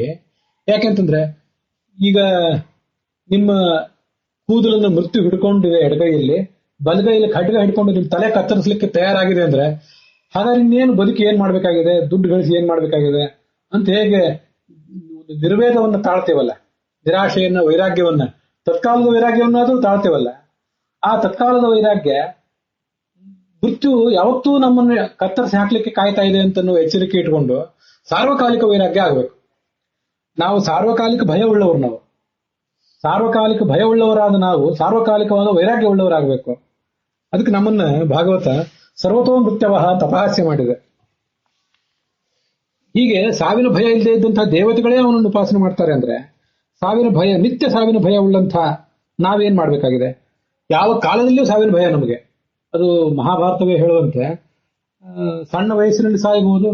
ಅದನ್ನ ಮಹಾಭಾರತದ ಶಾಂತಿ ಪರ್ವದಲ್ಲಿ ಅದನ್ನೆಲ್ಲ ವರ್ಣನೆ ಮಾಡ್ತಾರೆ. ತೀರಾ ಚಿಕ್ಕ ವಯಸ್ಸಿನಲ್ಲಿ ಗರ್ಭದಲ್ಲಿದ್ದವರನ್ನೇ ಕೆಲವು ಸರಿ ಮೃತ್ಯು ನಾಶಪಡಿಸಿ ಬಿಡ್ತಾನೆ. ಇನ್ನು ಕೆಲವು ಬಾರಿ ಹುಟ್ಟಿದ ಮಕ್ಕಳನ್ನ ನಾಶಪಡಿಸ್ತಾನೆ, ಕುಮಾರನನ್ನು ನಾಶಪಡಿಸ್ತಾನೆ, ಯೌವನ ಸ್ಥಾನ್, ಹೀಗೆ ಯಾರನ್ನೂ ಕೂಡ ಮೃತ್ಯು ನಾಶಪಡಿಸಿ ಬಿಡ್ತಾನೆ. ಅದರಿಂದ ಮೃತ್ಯುವಿಗೆ ಯಾರನ್ನು ನಾಶಪಡಿಸಬೇಕು, ಯಾರನ್ನು ನಾಶಪಡಿಸಬಾರದು ಅನ್ನುವಂಥ ಒಂದು ತಾರತಮ್ಯ ಏನಿಲ್ಲ. ಅವರವರ ಪ್ರಾರಬ್ಧ ಕರ್ಮಕ್ಕನುಸಾರವಾಗಿ ಎಲ್ಲರನ್ನೂ ನಾಶಪಡಿಸ್ತಾನೆ. ಹೀಗೆ ಪ್ರತಿಯೊಂದು ಕಾರಣದಿಂದ, ಪ್ರತಿಯೊಂದು ಮೂಲಗಳಿಂದ, ಪ್ರತಿಯೊಂದು ಕಾಲದಿಂದ ನಮಗೆ ಮೃತ್ಯುವಿನ ಭಯ ಇದೆ. ಅದಕ್ಕಾಗಿ ನಾವು ಅವನನ್ನು ಭಜನೆ ಮಾಡಲೇಬೇಕು. ಯಾವುದನ್ನು ಭಜನೆ ಮಾಡಬೇಕು? ವಿಶೇಷವಾಗಿ ಭಾಗವತನೇ ಹೇಳುವಂತೆ ತಸ್ಮಾತ್ ರಜೋರಾಗಂ ವಿಷಾದಮನ್ಯು ಮಾನಸ್ಪೃಹ ಭಯ ದೈನ್ಯಾದಿ ಮೂಲಂ ಹಿತ್ವಾ ಗೃಹಂ ಸಂಸ್ಕೃತಿ ಚಕ್ರವಾಲಂ ನೃಸಿಂಹಪಾದಂ ಭಜತ ಕುತೋ ಭಯಂ. ನರಸಿಂಹನ ಪಾದಕಮಲಗಳನ್ನು ಭಜನೆ ಮಾಡ್ರಿ. ಹಿತ್ವಾ ಗೃಹಂ, ಈ ಮನೆ ಮಠ ಮೊದಲಾದ ಇವುಗಳನ್ನ ಫಿಸಿಕಲಿ ಪರಿತ್ಯಾಗ ಮಾಡ್ರಿ ಸಾಧ್ಯ ಆದ್ರೆ. ಫಿಸಿಕಲಿ ಪರಿತ್ಯಾಗ ಮಾಡ್ಲಿಕ್ಕೆ ಎಲ್ಲರಿಗೂ ಸಾಧ್ಯ ಆಗೋದಿಲ್ಲ, ಎಲ್ಲರೂ ಮಾಡ್ಬೇಕಾಗಿಯೂ ಇಲ್ಲ. ಅದನ್ನ ಮಾನಸಿಕವಾಗಿ ಪರಿತ್ಯಜಿಸಿರಿ. ಯಾಕೆ ಅಂತಂದ್ರೆ ಇದೇನಾಗಿದೆ ಈ ಸಂಸಾರ? ತಸ್ಮಾತ್ ರಜೋಗುಣ, ರಾಗ, ಅಪೇಕ್ಷೆ ಮೊದಲಾದವುಗಳಿಗೆ ಇದೇ ಮೂಲ. ತಸ್ಮಾತ್ ರಜೋ ರಾಗ ವಿಷಾದ, ಡಿಪ್ರೆಷನ್, ವಿಷಾದ ಮನ್ಯು, ಕೋಪಕ್ಕೆ ಮೂಲ ಇದು ಈ ಸಂಸಾರ. ಮಾನ, ಸನ್ಮಾನ. ಸನ್ಮಾನ ಕೆಲವು ಸರಿ ಮಾಡಿಸಿ ನಮ್ಮನ್ನು ಉಬ್ಬಿಸ್ತದೆ, ಕೆಲವು ಸರಿ ಅವಮಾನ ಮಾಡಿ ನಮ್ಮನ್ನು ಕುಗ್ಗಿಸ್ತದೆ. ಸನ್ಮಾನ ಮಾಡಿ ನಮ್ಮನ್ನು ಹಾಳು ಮಾಡ್ತದೆ, ಕೆಲವು ಸರಿ ಉಬ್ಬಿಸ್ತದೆ, ಉಬ್ಬಿಸುವಂತೆ ಮಾಡಿ ನಮ್ಮನ್ನು ಹಾಳು ಮಾಡ್ತದೆ. ಅದಕ್ಕಾಗಿ ಮಾನ ಅಂತ ಶಬ್ದ ಪ್ರಯೋಗ ಮಾಡಿದ್ರು. ಆ ಮಾನಕ್ಕೂ ಈ ಸಂಸಾರವೇ ಮೂಲ. ಮಾನಸ್ಪೃಹ, ಅಪೇಕ್ಷಾ, ಭಯ, ದೈನ್ಯ, ಯಾವ್ಯಾವ ಕಾರಣಗಳಿಂದಾಗಿ ಯಾರ್ಯಾರೋ ನೀಚರ ಎದುರಿಗೆ ದೈನ್ಯವನ್ನು ತೋರಿಸಬೇಕಾಗ್ತದೆ ನಾವು. ಮಾನಸ್ಪೃಹ ಭಯ ದೈನ್ಯಾದಿ ಮೂಲಂ ಹಿತ್ವಾ ಗೃಹಂ ಸಂಸ್ಕೃತಿ ಚಕ್ರವಾಲಂ. ಸಂಸಾರದ ಒಂದು ಚಕ್ರ ಇದು, ಸೈಕಲ್ ಇದು, ಇದನ್ನು ಬಿಟ್ಬಿಡಿ. ಹಿತ್ವಾ ಗೃಹಂ ಸಂಸ್ಕೃತಿ ಚಕ್ರವಾಲಂ ನೃಸಿಂಹ ಪಾದಂ ಭಜತ ಅಕುತೋ ಭಯಂ. ನರಸಿಂಹನ ಪಾದಕಮಲವನ್ನು ಭಜನೆ ಮಾಡಿದರೆ ಅಕುತೋ ಭಯರು ನಾವು. ನಮಗೆ ಎಲ್ಲಿಂದಲೂ ಭಯ ಬರೋದಿಲ್ಲ, ಮತ್ತೆ ನರಸಿಂಹನ ಪಾದಕಮಲಕ್ಕೂ ಕೂಡ ಎಲ್ಲೂ ಭಯ ಇಲ್ಲ. ಅದು ಅಕುತೋ ಭಯಂ ಅಂತ ಶಬ್ದ ಇದೆಯಲ್ಲ, ಕುತಃ ಅಂದ್ರೆ ಎಲ್ಲಿಂದ, ಅಕುತಃ ಅಂತಂದ್ರೆ ಎಲ್ಲಿಂದಲೂ, ಕುತೋ ಭಯ ಅಂತಂದ್ರೆ ಎಲ್ಲಿಂದ ಭಯ, ಅಕುತೋ ಭಯ ಅಂದ್ರೆ ಎಲ್ಲಿಂದಲೂ ಭಯ ಇಲ್ಲದೆ ಇದ್ದವನು ಅಂತ. ನಂಜ ತತ್ಪುರುಷ ಸಮಾಸ. ನಂಜ ತತ್ಪುರುಷ ಸಮಾಸ ಆಮೇಲೆ ಬಹುರಿ ಸಮಾಸ ಕಂಡಿದೆ. ಕುತಃ ಭಯಂ ಯಸ್ಯ ಸಹ ಕುತೋ ಭಯ, ನ ಕುತೋ ಭಯ ಅಕುತೋ ಭಯ. ಸ್ವಯಂ ನರಸಿಂಹನಿಗೆ ಯಾವುದೆಂದೂ ಭಯ ಇಲ್ಲ, ಭಗವಂತ ಆದ್ದರಿಂದ ಭಯಕೃತ್ ಭಯನಾಶನ. ಅವನನ್ನು ಭಜನೆ ಮಾಡಿದವರಿಗೂ ಕೂಡ ಯಾವುದೇ ರೀತಿಯಾದ ಭಯ ಇಲ್ಲ. ನ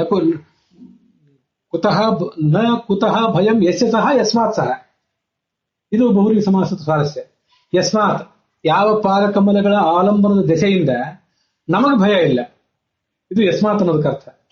ಇನ್ನ ಯಾವ ಪಾದಕಮಲಗಳಿಗೆ ಸ್ವಯಂ ಯಾವ ಭಯವೂ ಇಲ್ಲ, ಅವನೇ ದೇವೋತ್ತಮಾದಿಂದ ಅವನಿಗೆ ಯಾವ ಭಯವೂ ಇಲ್ಲ.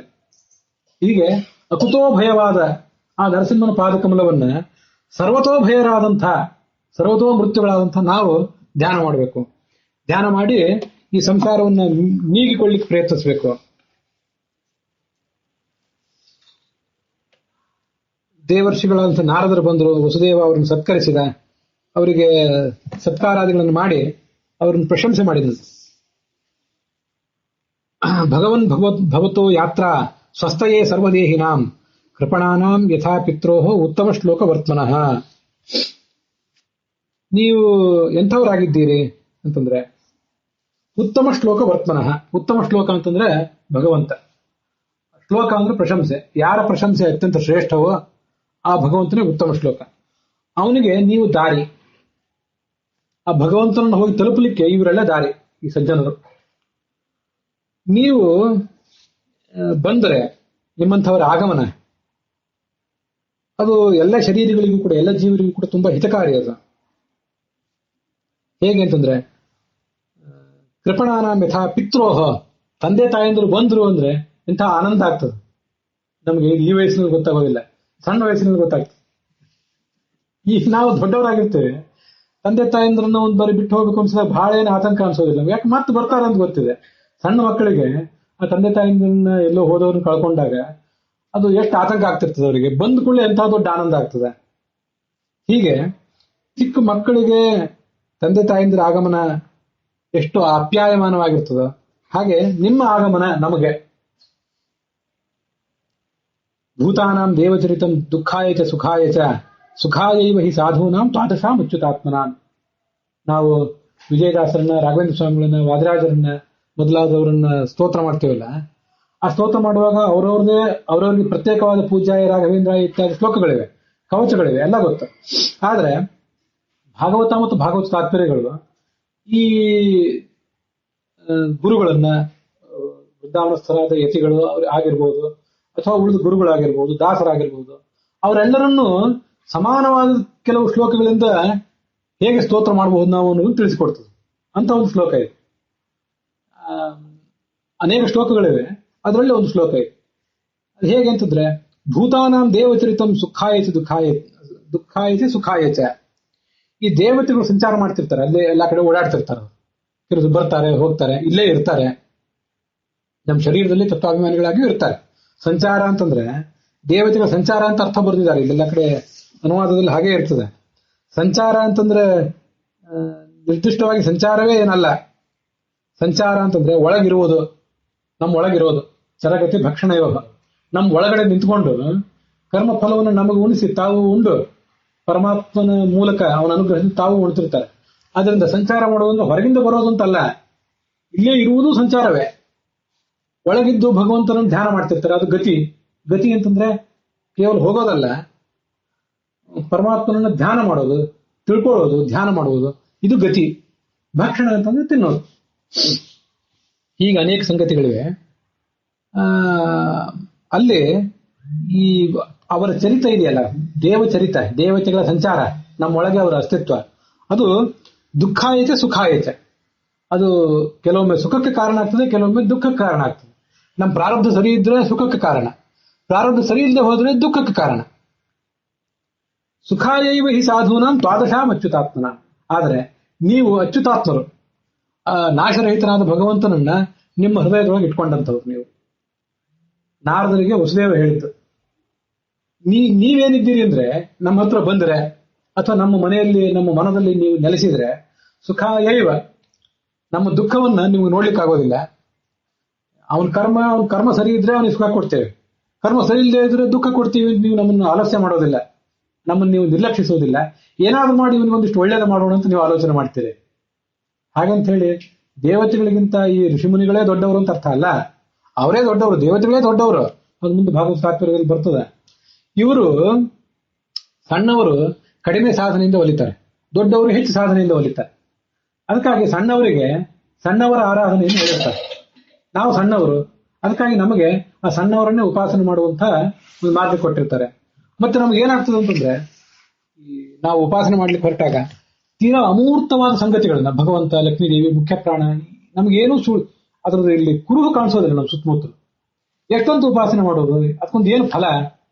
ನಮಗೆ ನಮ್ಮ ಕಾಲಕ್ಕೆ, ನಮ್ಮ ದೇಶಕ್ಕೆ ಸಮೀಪ ಇರುವಂತಹ ಜ್ಞಾನಗಳನ್ನ ಅದಕ್ಕಾಗಿ ಉಪಾಸನೆಗಾಗಿ ಕೊಟ್ಟಿರ್ತಾರೆ.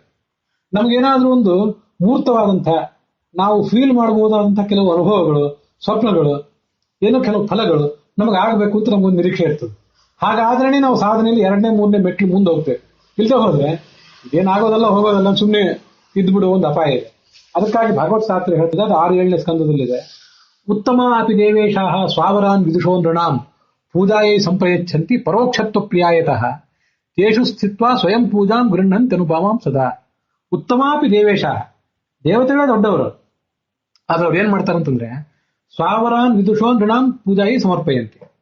ದೇವತೆಗಳು ತಮಗಿಂತ ಕೆಳಗಿರುವ ಋಷಿಗಳು ಮೊದಲಾದವರನ್ನ, ಋಷಿಗಳು, ಗುರುಗಳು ಇತ್ಯಾದಿಗಳೇನಿರ್ತಾರಲ್ಲ, ಅವರೆಲ್ಲರನ್ನೂ ಕೂಡ ನಮ್ಮಂತಹ ಜನಸಾಮಾನ್ಯರ ಪೂಜೆಗಾಗಿ ಪೂಜೆಯ ಅಧಿಷ್ಠಾನವಾಗಿ ಕೊಡ್ತಾರೆ. ನೀವು ತಗೊಂಡು ಇವ್ರನ್ನ ಪೂಜೆ ಮಾಡ್ತಾ ಹೋಗಿ ಅಂತ ಕೊಡ್ತಾರೆ.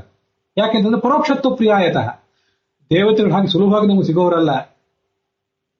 ದೊಡ್ಡದು ದೇವತೆಗಳ ಮಟ್ಟ ಮೇಲ್ಮೇಲೆ ಹೋದಷ್ಟು ಅವರು ಬಹಳ ಕಠಿಣರು, ಬಲು ಕಟ್ಟುನಿಟ್ಟಿನವರು. ಅವರು ಸುಲಭವಾಗಿ ನಮಗೆ ಸಿಗುವಂತವರಲ್ಲ.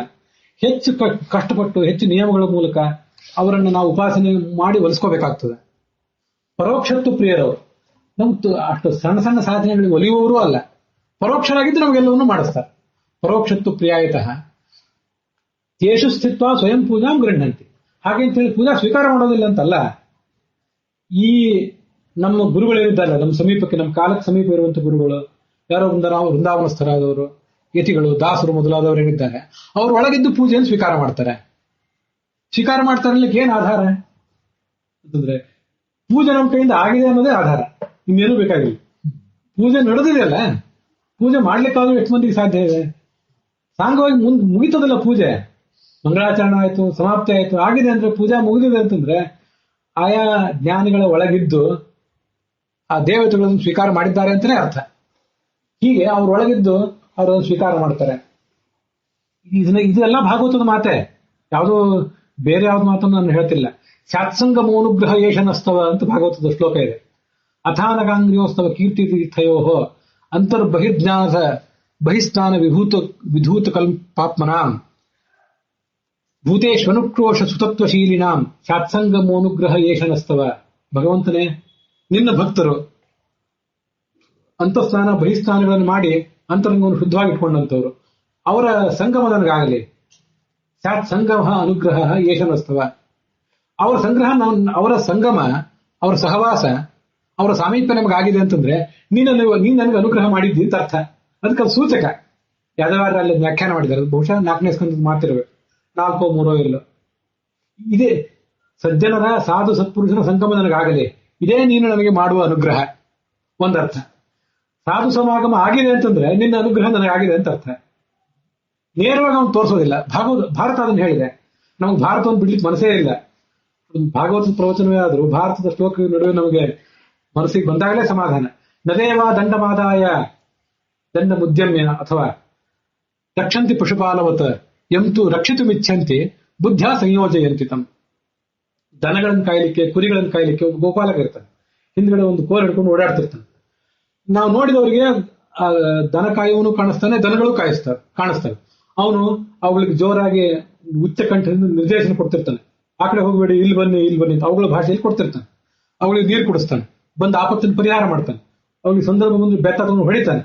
ಹುಲಿಯೋ ತೋಳವೋ ಬಂದ್ರೆ ಅದನ್ನು ಕೊಡಲಿ ಕುಡುಗೋಲುಗಳ ಮೂಲಕ ಅವುಗಳನ್ನು ನಾಶಪಡಿಸ್ತಾನೆ. ದೇವತೆಗಳು ನಮ್ಮ ರಕ್ಷಣೆ ಮಾಡ್ತಾರೆ ಅಂದ್ರೆ ಹೇಗೆ ಮಾಡ್ತಾರೆ ಅಂತಂದ್ರೆ, ದಂಡಮಾದಾಯ ರಕ್ಷಂತಿ ಪಶುಪಾಲವತ್ತ. ದನ ಕಾಯುವವರಂತೆ, ಕುರಿ ಕಾಯುವವಂತೆ ಕೈಯಲ್ಲಿ ಕೋಲ್ ಇಟ್ಕೊಂಡು ನಿಮಗೆ ಕಾಣಿಸಿ ಅವರು ನಿಮ್ಮನ್ನು ಕಾಪಾಡೋದಿಲ್ಲ. ಇನ್ನೇನ್ ಮಾಡ್ತಾರಂದ್ರೆ, ಎಂತು ರಕ್ಷಿತು ಮಿಚ್ಛಂತಿ ಬುದ್ಧ ಸಂಯೋಜಯಂತಿ ತಮ್. ಯಾರನ್ನಾದ್ರೂ ಒಬ್ಬನನ್ನು ರಕ್ಷಿಸಬೇಕು ಅಂತ ಅವ್ರಿಗೆ ಅಪೇಕ್ಷೆ ಬಂದ್ರೆ ಬುದ್ಧ ಸಂಯೋಜಯಂತಿ, ಅವನಿಗೆ ಸದ್ಬುದ್ಧಿ ಕೊಡ್ತಾರೆ. ಸದ್ಬುದ್ಧಿ ಕೊಟ್ರೆ ಅವನು ರಕ್ಷಣೆ ಮಾಡ್ಲಿಕ್ಕೆ ಅವರು ಪ್ರವೃತ್ತ ಮಾಡಿದ್ದಾರೆ, ಒಂದು ಸ್ಟೆಪ್ ತಗೊಂಡಿದ್ದಾರೆ ಅಂತ ಅರ್ಥ. ಆದ್ರೆ ಅವರು ನಾವು ನಿನಗೆ ಬುದ್ಧಿ ಕೊಟ್ಟಿದ್ದೀವಿ ಅಂತ ಹೇಳೋದಿಲ್ಲ. ಎಷ್ಟು ಜನರಿಗೆ ಸ್ವಪ್ನ ಬೀಳ್ತದೆ? ಎಲ್ಲರಿಗೂ ಸ್ವಪ್ನ ಬಿದ್ದೇ ಬೀಳ್ತದಂತಿಲ್ಲ. ಮತ್ತು ಸ್ವಪ್ನ ಬಿದ್ರೇನೆ ನಾವು ಮಾಡಿದ ಸೇವೆ ಅಂತಲೂ ಏನಿಲ್ಲ. ಯಾಕೆ ಹೇಳ್ತಿದ್ದೀನಿ ಅಂತಂದ್ರೆ, ಅಲ್ಲ ನೀವು ಆ ಕ್ಷೇತ್ರಕ್ಕೆ ಹೋಗಿದ್ರಲ್ಲ, ಅಲ್ಲಿ ನಿಮ್ಗೆ ಏನೋ ಸ್ವಪ್ನ ಬಿತ್ತ ನನಗೂ ಕೆಲವರು ಕೇಳಿದ್ದಾರೆ. ನನಗೆ ಯಾವ ಸ್ವಪ್ನವೂ ಎಂತೂ ಬಿದ್ದಿಲ್ಲ ಅಂತ ಹಾಸ್ಯಕ್ಕಾಗಿ ಹೇಳಿದೆ. ಬಿದ್ದಿಲ್ಲ, ಹೌದು. ಸ್ವಪ್ನ ಬಿದ್ದಿಲ್ಲ ಅಂದ್ರೆ ಸ್ವಪ್ನ ಬೀಳುವುದೇ ಒಂದು ಅನುಗ್ರಹಕ್ಕೆ ನಿದರ್ಶನವೂ ಅಲ್ಲ.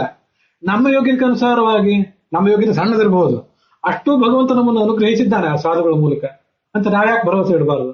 ಆ ಭರವಸೆ ಇರಬೇಕಲ್ಲ. ಇದು ಭಗವಂತ ಮಾಡುವ ಅನುಗ್ರಹ. ಸ್ಯಾತ್ಸಂಗಮ ಅನುಗ್ರಹ ಏಷನಸ್ತವ ಅಂತ ಭಾಗವತದಲ್ಲಿ ಅಲ್ಲಿ ಆ ಶ್ಲೋಕ ಇದೆ. ಮೈತ್ಯಸ್ತು ಸರ್ವತ್ರ ನಮೋದ್ವಿಜೇಭ್ಯ, ಭಾಗವತದಲ್ಲೇ ಮತ್ತೊಂದು ಶ್ಲೋಕ. ಮೈತ್ಯಸ್ತು ಸರ್ವತ್ರ, ಎಲ್ಲಾ ಕಡೆ ನನಗೆ ಸ್ನೇಹ ಇರಲಿ.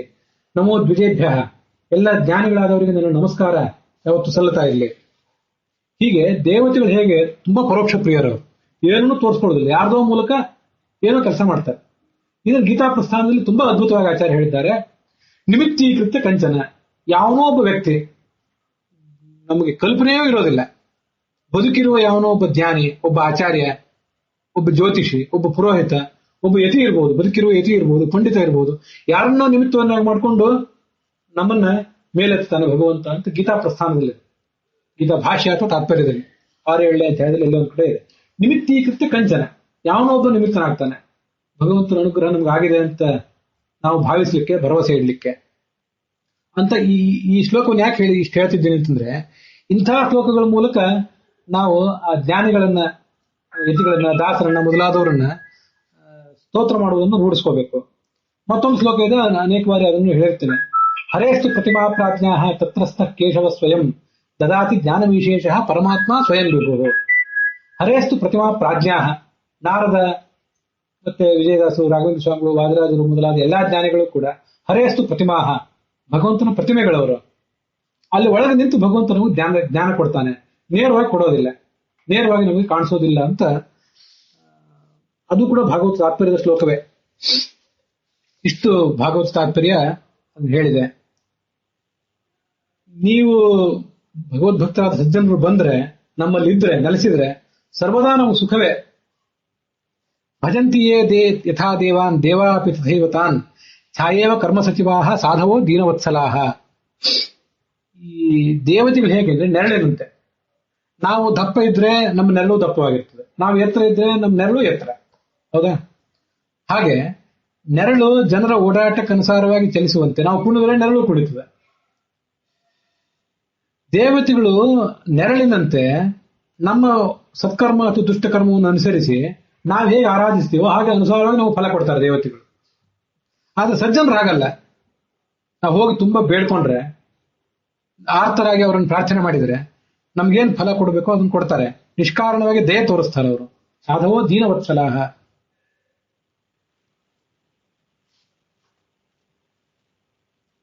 ಇಲ್ಲಿ ಏನ್ ಭಾಗವತ ತಾತ್ಪರ್ಯ ಇದೆ?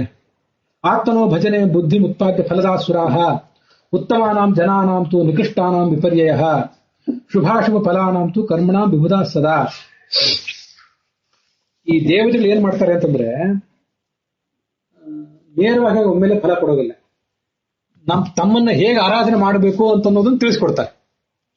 ತಮ್ಮನ್ನ ಆರಾಧನೆ ಮಾಡಬೇಕಾದಂತಹ ಶಾಸ್ತ್ರೋಕ್ತವಾದ ವಿಧಾನ ಏನು ಅಂತ ಅನ್ನೋದನ್ನು ನಮಗೆ ತಿಳಿಸಿಕೊಟ್ಟು ಆ ಮೂಲಕ ಆ ಒಂದು ಬುದ್ಧಿಯನ್ನು ನಮಗೆ ಕೊಟ್ಟು ಈ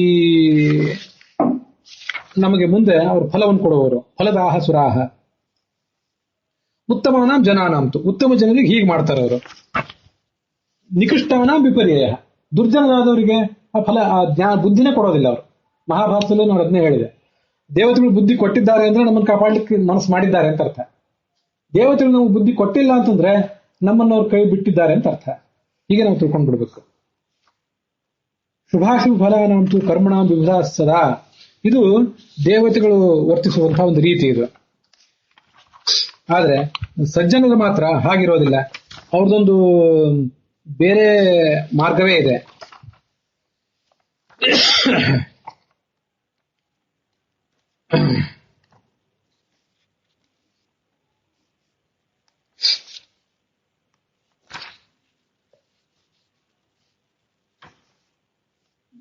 ಋಷಯ ಕರುಣಾಸದ, ಈ ಜನಗಳು ಕಷ್ಟಪಡೋದನ್ನ ನೋಡಿ ಸಹಿಸಿಕೊಳ್ಳಿಕ್ಕಾಗೋದಿಲ್ಲ. ಆ ಕರುಣೆಯಿಂದ ಅವ್ರಿಗೆ ಸುಖ ಆಗಲಿ ಅಂತ ಅವ್ರು ಬಯಸ್ತಾರೆ. ಅಷ್ಟಾದ್ರೂ ದೊಡ್ಡವರು ಯಾರು?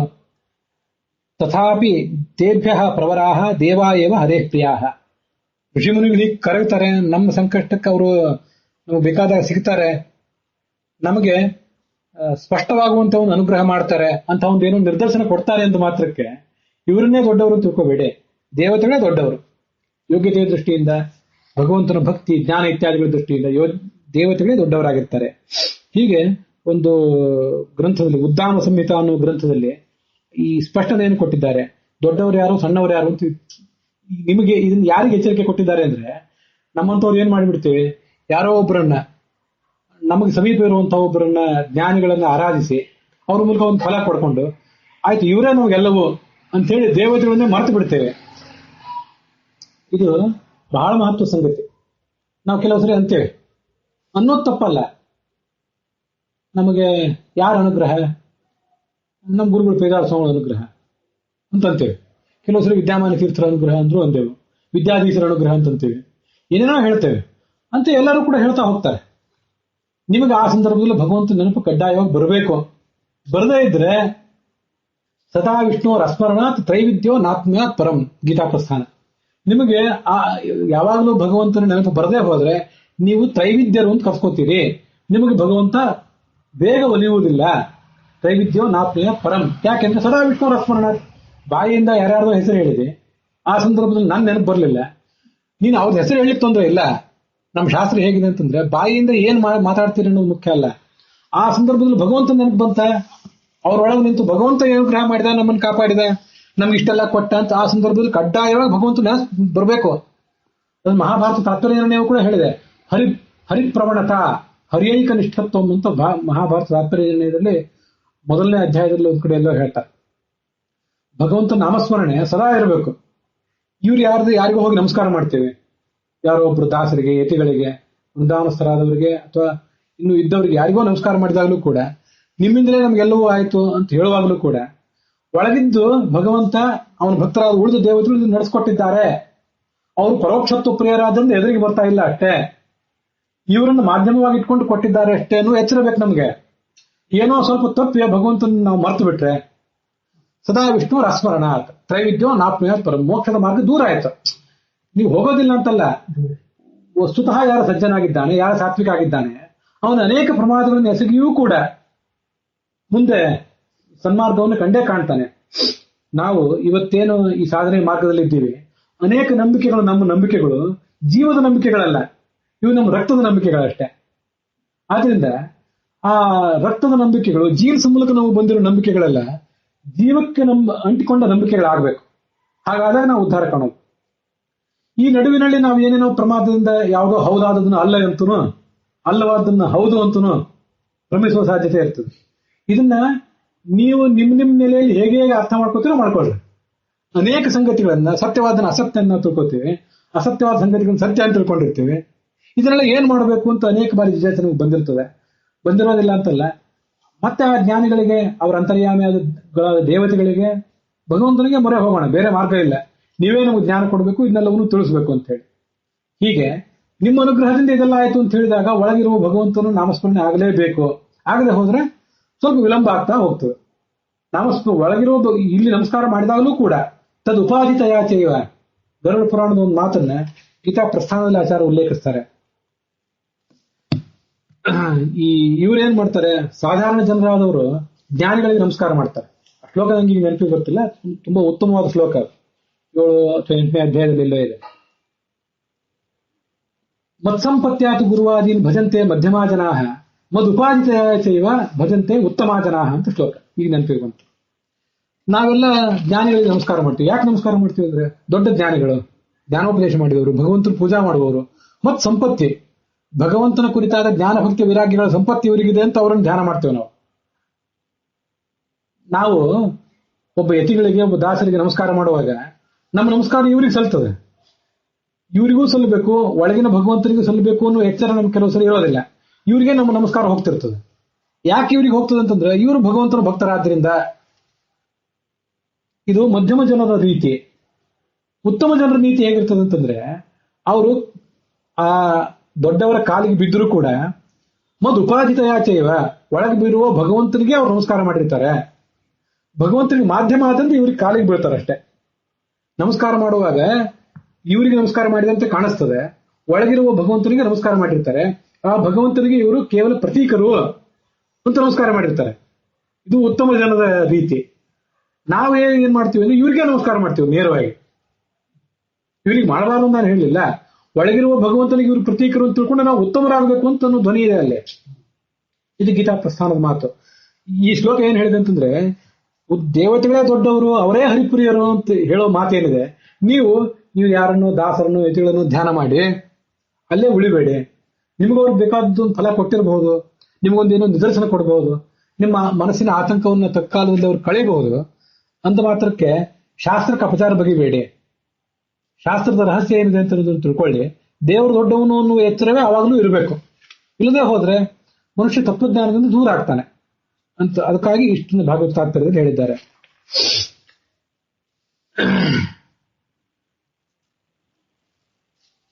ಮುಂದೆ ಅವರನ್ನು ಹೀಗೆಲ್ಲ ಧ್ಯಾನ ಮಾಡಿದ.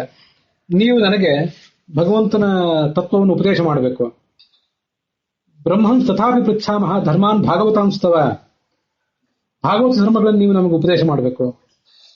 ಮುಚ್ಚತೆ ಸರ್ವತೋ ಭಯ, ಎಲ್ಲಾ ತರದ ಭಯಗಳಿಂದಲೂ ಕೂಡ ಮನುಷ್ಯ ಮುಕ್ತನಾಗ್ತಾನೆ. ನೀವು ಅದನ್ನು ನನಗೆ ಹೇಳಬೇಕು. ಹಿಂದೆ ಭಗವಂತನನ್ನೇ ಮಗನನ್ನಾಗಿ ಪಡ್ಕೋಬೇಕು ಅಂತ ನಾನು ಅವನನ್ನು ಆರಾಧನೆ ಮಾಡಿದೆ. ಮಗನನ್ನಾಗಿ ಪಡ್ಕೋಬೇಕು ಅಂತ ಆರಾಧನೆ ಮಾಡಿದೆ. ಆರಾಧನೆ ಯಾಕೆ ಮಾಡಿದೆ? ಭಗವಂತನ ಮಗನನ್ನಾಗಿ ಪಡ್ಕೋಬೇಕು ಅಂತ. ಆದ್ರೆ ನಮ್ಮ ಮೋಕ್ಷಾಯ, ಮುಕ್ತಿ ಕೊಡುವಂತ ಕೇಳಲಿಲ್ಲ. ಇದು ವಸುದೇವನ ಕಥೆ ಇದು. ಹೀಗಾಗುತ್ತೆ. ಯಾಕೆಂದ್ರೆ ಮೋಹಿತೋ ದೇವಮಾಯೆಯ, ಭಗವಂತನ ಮಾಯೆ, ಬೇರೆ ಏನಿಲ್ಲ. ಇದು ಮುಂದಿನ ಇದೇ ಸ್ಕಂದದ 5ನೇ ಅಧ್ಯಾಯದ 48-49ನೇ ಶ್ಲೋಕಗಳಲ್ಲಿ ಅದ್ರ ಬಗ್ಗೆ ವಿವರ ಬರೋದಿದೆ. ನೀವು ನನ್ನನ್ನು ಹೇಗೆ ಭಜನೆ ಮಾಡಿದ್ರಿ ಅಂತನ್ನೋದನ್ನೆಲ್ಲ ಕೃಷ್ಣನೇ ಅವರಿಗೆ ವಿವರಿಸ್ತಾ ಹೋಗ್ತಾನೆ. ನೀವು ದಂಪತಿಗಳು ಭಗವಂತನನ್ನ ಮಗನನ್ನಾಗಿ ಪಡ್ಕೊಂಡ್ರಿ, ದರ್ಶನ ಆಲಿಂಗನ ಆಲಾಪೈಹಿ, ಕೃಷ್ಣನಲ್ಲಿ ಪುತ್ರವಾತ್ಸಲ್ಯ ತೋರಿದ್ರಿ, ಅವನ ನೋಟ, ಆಲಿಂಗನ, ಸಂಭಾಷಣ, ಒಂದ್ ಜೊತೆ ಕುತ್ಕೊಳ್ಳೋದು, ಅದನ್ನೆಲ್ಲ ಮಾಡಿದ್ರಿಂದ ನಿಮ್ಮ ಆತ್ಮ ಪರಿಪೂತ ಆಯಿತು. ಆದ್ರೆ ನಾವು ಮೋಕ್ಷಾಯ, ನೀವು ಮೋಕ್ಷಕ್ಕಾಗೋದನ್ನೆಲ್ಲ ಮಾಡ್ಲಿಲ್ಲ. ಅದೇನ್ ತಪ್ಪಲ್ಲ. ಯಾಕೆಂತಂದ್ರೆ ಅವಾಗಲೇ ಅವ್ರು ಮೋಕ್ಷಕ್ಕಾಗೋದನ್ನ ಮಾಡಿಬಿಟ್ಟಿದ್ರು, ಅವಾಗಲೇ ಮೋಕ್ಷಕ್ಕೆ ಹೋಗ್ತಿದ್ರು. ಅವಾಗಲೇ ಮೋಕ್ಷಕ್ಕೆ ಹೋಗುವಷ್ಟು ಅವ್ರು ಇನ್ನೂ ಪಕ್ವ ಆಗಿರ್ಲಿಲ್ಲ. ಹಾಗಾಗೋದೂ ಇಲ್ಲ. ಅದಕ್ಕೊಂದು ಕಾಲ ಇದೆ. ನ ಮೋಕ್ಷಾಯ. ಆದ್ರಿಂದ ಮುನಿಗಳೇ, ಸಂಸಾರದಲ್ಲಿ ನಾನಾ ಥರದ ದುಃಖಗಳಿಂದ ನಾನು ಪೀಡಿತ ಆಗಿದ್ದೇನೆ, ನಾನಾ ಥರದ ಭಯಗಳಿಂದ ನಾವೆಲ್ಲ ಪೀಡಿತರಾಗಿದ್ದೀವಿ. ನಾವು ಏನ್ ಮಾಡ್ಬೇಕು? ವಿಶ್ವತೋ ಭಯಾತ್, ಹೇಗೆ ನಾವು ಮುಕ್ತಿಯನ್ನು ಕಾಣಬೇಕಾಗಿದೆ? ಈ ವಸುದೇವ ನಾರದಲ್ಲಿ ಹೀಗೆ ಪ್ರಶ್ನೆ ಮಾಡಿದ. ಆ ನಾರದರಿಗೆ ಭಗವಂತನ ವೈಭವದ ಸ್ಮರಣೆ ಬಂತು. ಪೀತಸ್ತಮಾಹ ದೇವರ್ಷಿ ಹರೇ ಸಂಸ್ಮಾರಿತೋ ಗುಣೈಹಿ. ಇವನೇನೋ ಕೇಳ್ಬಿಟ್ಟ, ಇವನ್ ಪ್ರವಚನ ಹೊಡೆದು ಬಿಡೋಣ ಅಂತ ಅವ್ರಿಗೆ ಸಂತೋಷ ಆಗ್ಲಿಲ್ಲ. ಭಗವಂತನ ಗುಣಗಳ ಸ್ಮರಣೆ ಬಂತು ಅವರಿಗೆ. ಸಮ್ಯಗೇತ ವ್ಯವಸ್ಥಿತಂ. ಇದು ಯಾಕೆ ಈ ಮಾತುಗಳನ್ನ ಹೇಳ್ತೀನಿ ಅಂತಂದ್ರೆ, ನಾವು ಯಾರಾದ್ರೂ ಏನಾದ್ರೂ ಸ್ವಲ್ಪ ಹೇಳ್ರಿ ನಮಗೆ ಅಂತ ಕೇಳಿದ ಕೂಡಲೇ ನಮಗೊಂದು ಭಯಂಕರವಾದ ಉತ್ಸಾಹ ಬರ್ತಿರ್ತದೆ. ಆ ಭಾಗವತ ನಮ್ಮನ್ನ ಹಾಗೊಂದು ರೀತಿಯಿಂದ ಎಚ್ಚರಿಸಿದೆ. ನಾವು ಎಲ್ರಿಗೂ ಕೂಡ ತುಂಬಾ ಉಪಕಾರ ಮಾಡಬೇಕು, ಸರ್ವ ಸಜ್ಜನರಿಗೂ ಕೂಡ ಉಪಕಾರ ಮಾಡಬೇಕು ಅಂತಲ್ಲಿ ಅದು ಹೇಳ್ತದೆ. ಅದು ಹೇಗೆ ಅಂತಂದ್ರೆ ನಿರಾಕಾರ ಅಂತ ಮಹಾಭಾರತದ ಶಾಂತಿ ಪರ್ವದಲ್ಲಿ ಆ ಮಾತಿದೆ.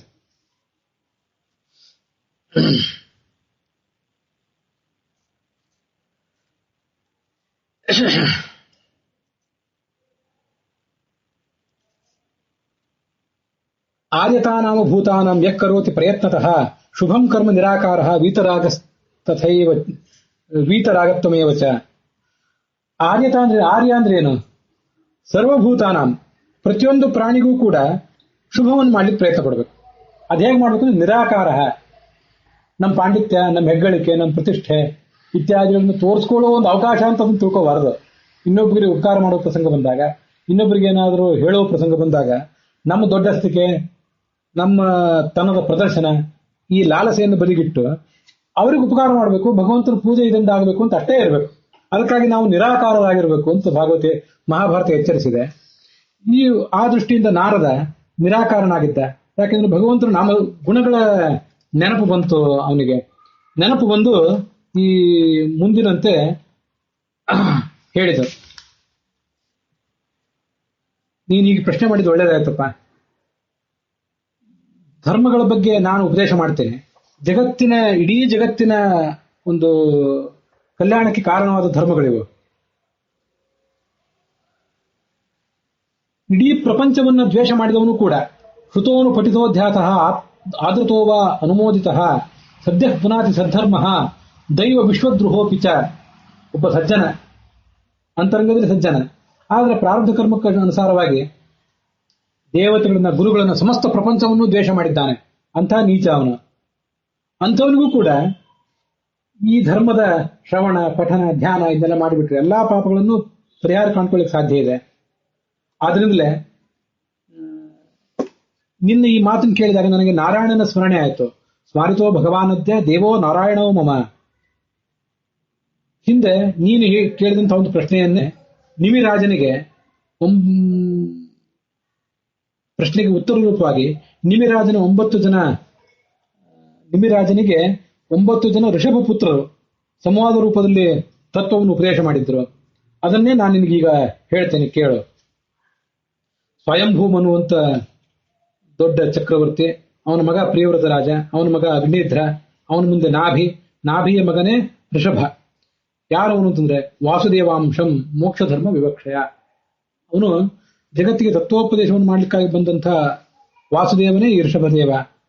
ಅವನಿಗೆ ಇಂದ್ರನ ಮಗಳಾದಂತಹ ಜಯಂತಿ ದೇವಿಯಲ್ಲಿ 100 ಜನ ಮಕ್ಕಳು ಹುಟ್ಟಿದ್ರು, ಎಲ್ಲರೂ ಬ್ರಹ್ಮಜ್ಞಾನಿಗಳು. ಅದರಲ್ಲಿ ಭರತ ಚಕ್ರವರ್ತಿ ಹಿರಿಯ. ಅವನಿಂದಲೇ ವಿಖ್ಯಾತಂ ವರ್ಷಮೇತತ್ಯತ್ ನಾಮ್ನಾ ಭಾರತ ಉತ್ತಮಂ. ಅವನೇ ಜಡಭರತ. ಅವನಿಂದಲೇ ಈ ವರ್ಷಕ್ಕೆ,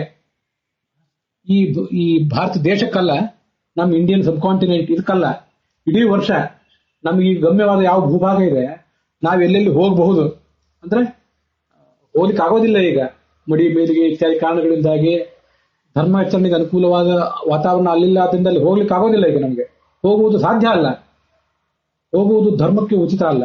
ಆದ್ರೆ ಹೋಗ್ಲಿಕ್ಕೆ ನಮ್ಗೆ ಸಾಧ್ಯ ಇದೆ. ನಾವು ನಮಗೆ ಗಮ್ಯವಾದ ಭಾಗಗಳು ಅಂತ ಅರ್ಥ. ವಿಮಾನದಿಂದಲೋ ಹಡಗಿನಿಂದಲೋ ನಮಗೆ ಗಮ್ಯವಾದ ಭಾಗಗಳು. ಉಳಿದ 8 ವರ್ಷಗಳು ನಮಗೆ ಗಮ್ಯವೇ ಅಲ್ಲ. ಆದ್ರಿಂದ ಅದನ್ನು ಹೊರತುಪಡಿಸಿದ್ರೆ, ಉಳಿದ 8 ವರ್ಷಗಳನ್ನು ಹೊರತುಪಡಿಸಿದ್ರೆ, ರಮ್ಯಕ, ಹಿರಣ್ಯಕ ಇತ್ಯಾದಿ ವರ್ಷಗಳನ್ನು ಹೊರತುಪಡಿಸಿದ್ರೆ, ಈ ವರ್ಷ ಇದೆಯಲ್ಲ ನಮಗೆ ಗಮ್ಯವಾದ, ಹೋಗ್ಲಿಕ್ಕೆ ಸಾಧ್ಯ ಇರುವ. ಆದ್ರೆ ಈಗ ಅಲ್ಲೆಲ್ಲ ಹೋಗಬಾರದಷ್ಟೇ. ಒಂದು ಕಾಲದಲ್ಲಿ ಅಲ್ಲಿಯೂ ಕೂಡ ಅಂತ ಒಂದು ಅದ್ಭುತವಾದ ವಾತಾವರಣ ಇತ್ತು, ಆದ್ರೆ ಈಗ ಅಲ್ಲಿಲ್ಲ. ಅದಕ್ಕಾಗಿ ಭಾರತಂ ಅದ್ಭುತಂ, ಅಲ್ಲೇನು ಶಬ್ದ ಇದೆ ಅದನ್ನೇ ಬಳಕೆ ಮಾಡಿದ್ದೇನೆ. ಇದು ನೋಡಿ, ವಿಖ್ಯಾತಂ ವರ್ಷಮೇತದ್ಯತ್ ನಾಮ್ನಾ ಭಾರತಂ ಅದ್ಭುತಂ. ಧರ್ಮಾಚರಣೆಗೆ ಅತ್ಯಂತ ಸೂಕ್ತವಾದ ವಾತಾವರಣ ಇರುವ ವರ್ಷ ಇದು. ಇಡೀ ಭೂಮಂಡಲ ಎಲ್ಲವೂ ಕೂಡ ಧರ್ಮಾಚರಣೆಗೆ ಸೂಕ್ತವಾದದ್ದೇ.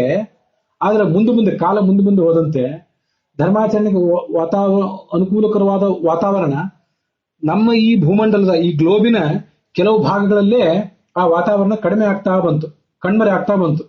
ಆದ್ರಿಂದ ಅದೆಲ್ಲ ಕರ್ಮಭೂಮಿ ಆಗಿದ್ರೂ ಕೂಡ ಆ ಕರ್ಮಭೂಮಿತ್ವ ಅನ್ನೋ ಶಬ್ದ ಸಂಕುಚಿತ ಆಗ್ತಾ ಬಂತು. ಅದು ಈಗ ನಮ್ಮ ಭರತ ಖಂಡಕ್ಕೆ, ಇಂಡಿಯನ್ ಸಬ್ ಕಾಂಟಿನೆಂಟ್ಗೆ, ಭಾರತೀಯ ಉಪಖಂಡಕ್ಕೆ ಸೀಮಿತವಾಗಿದೆ.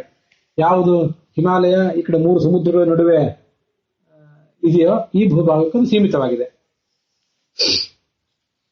ಭರತ ಚಕ್ರವರ್ತಿ ಎಲ್ಲಾ ಸುಖವನ್ನು ಕೂಡ ಪರಿತ್ಯಾಗ ಮಾಡಿದ. ಪರಿತ್ಯಾಗ ಮಾಡಿ ಈ ಜಗತ್ತನ್ನ ಬಿಟ್ಟು ಹೊರಟು ಹೋದ. ಅವನು 3 ಜನ್ಮಗಳಿಂದ ಭಗವಂತನನ್ನು ಆರಾಧನೆ ಮಾಡಿ ಮುಕ್ತಿಯನ್ನು ಪಡ್ಕೊಂಡ. ಋಷಭನ ಪುತ್ರರು 9 ಜನ ಇದ್ರು, ಕುಶಾವರ್ತ ಮೊದಲಾದವರು. 9 ದ್ವೀಪಗಳಿಗೆ ಅವರು ಅಧಿಪತಿಗಳಾದ್ರು ಅಂತ ಅದನ್ನ ಶಾಸ್ತ್ರದಲ್ಲಿ ವರ್ಣನೆ ಮಾಡ್ತಾರೆ. ಮುಂದೆ 81 ಜನ ಇದ್ರು, ಅವರೆಲ್ಲ ಯಜ್ಞವಿದ್ಯಾ ಪ್ರತಿಪಾದಕರಾದಂತಹ ಬ್ರಾಹ್ಮಣರಾದ್ರು. ಏಕಾಶೀತಿ ದ್ವಿಜಾತಯ. ನಾವು ನಮ್ಮಂತ ಸಣ್ಣವರು ಈಗ ಯಾವ ವರ್ಣದಲ್ಲಿ ಹುಟ್ಟಿದ್ದೀವಿಯೋ ದೈಹಿಕವಾದ ವರ್ಣವನ್ನೇ ನಾವು ಪರಿತ್ಯಾಗ ಮಾಡದೆ ಅದಕ್ಕೆ ಉಚಿತವಾದ ಕರ್ಮಗಳನ್ನೇ ಮಾಡ್ಕೊಳ್ಬೇಕು. ಸ್ವರೂಪಕ್ಕೆ ಸಂಬಂಧಪಟ್ಟಂತೆ ಕೆಲವರು ಬ್ರಾಹ್ಮಣರು, ಕೆಲವರು ಕ್ಷತ್ರಿಯರು, ವೈಶ್ಯರು ಅಂತಲೂ ಇದ್ದಾರೆ.